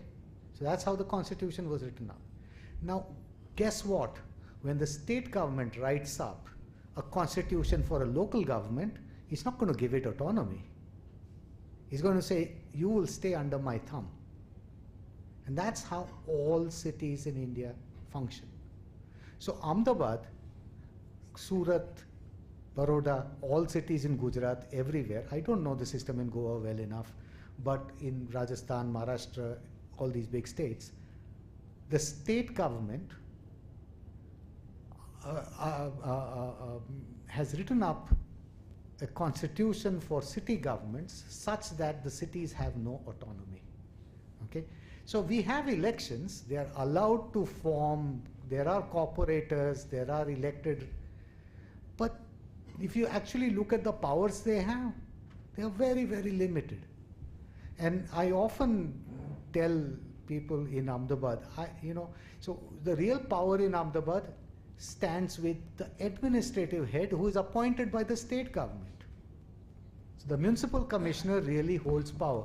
And how do you say that? I say, 25 years of working in Ahmedabad Municipal Corporation, I've never seen the administrative head walk up to the mayor's office. What I've seen is the mayor walking up to the administrative office, because he's walking up to state government. Okay? So if you have that form of governance, cities cannot function. Even China, the cities have more power. Now this is something that has to be realized. It's not going to happen very easily, but there is no other way. You're absolutely right. Thank you for pointing that out. Thank you. We are going over 3 hours. Let's end here. Just we are for 1 minute. I just propose a very brief vote of thanks. We are grateful and very thankful to Dr. Bimal Patel for coming over to Goa and delivering such a comprehensive, enriching and engaging talk. And also we are thankful to Professor Sebastian Morris and Mr. Dean de Cruz for adding to the discussion. And I'm also thankful, we are also thankful to the ICG, Dr. Pushkar as director, our director, Dr. Ajit Padulekar, for providing support to this. And I think this is a very fitting start to the second ICG annual conference. And we are grateful to all the support staffs of both Goa Institute of Management and ICG. They have done a fabulous job. This program is entirely live streamed over YouTube also. So not only the audience inside, but there would be a lot of audience outside who are kind of part of this engagement. I'm also thankful to Barney's, Christiel and Snehal for being preparing the template and kind of disseminating the talk ecosystem to a very wide audience. And last but not the least, I am grateful to all those in the audience for their very engaging participation, patiently hearing our Dr. Patel and 2 other discussions. And without your being here, the program would have not been this successful. So we are grateful to all those who are in the audience. Thanks a lot to all, and good night.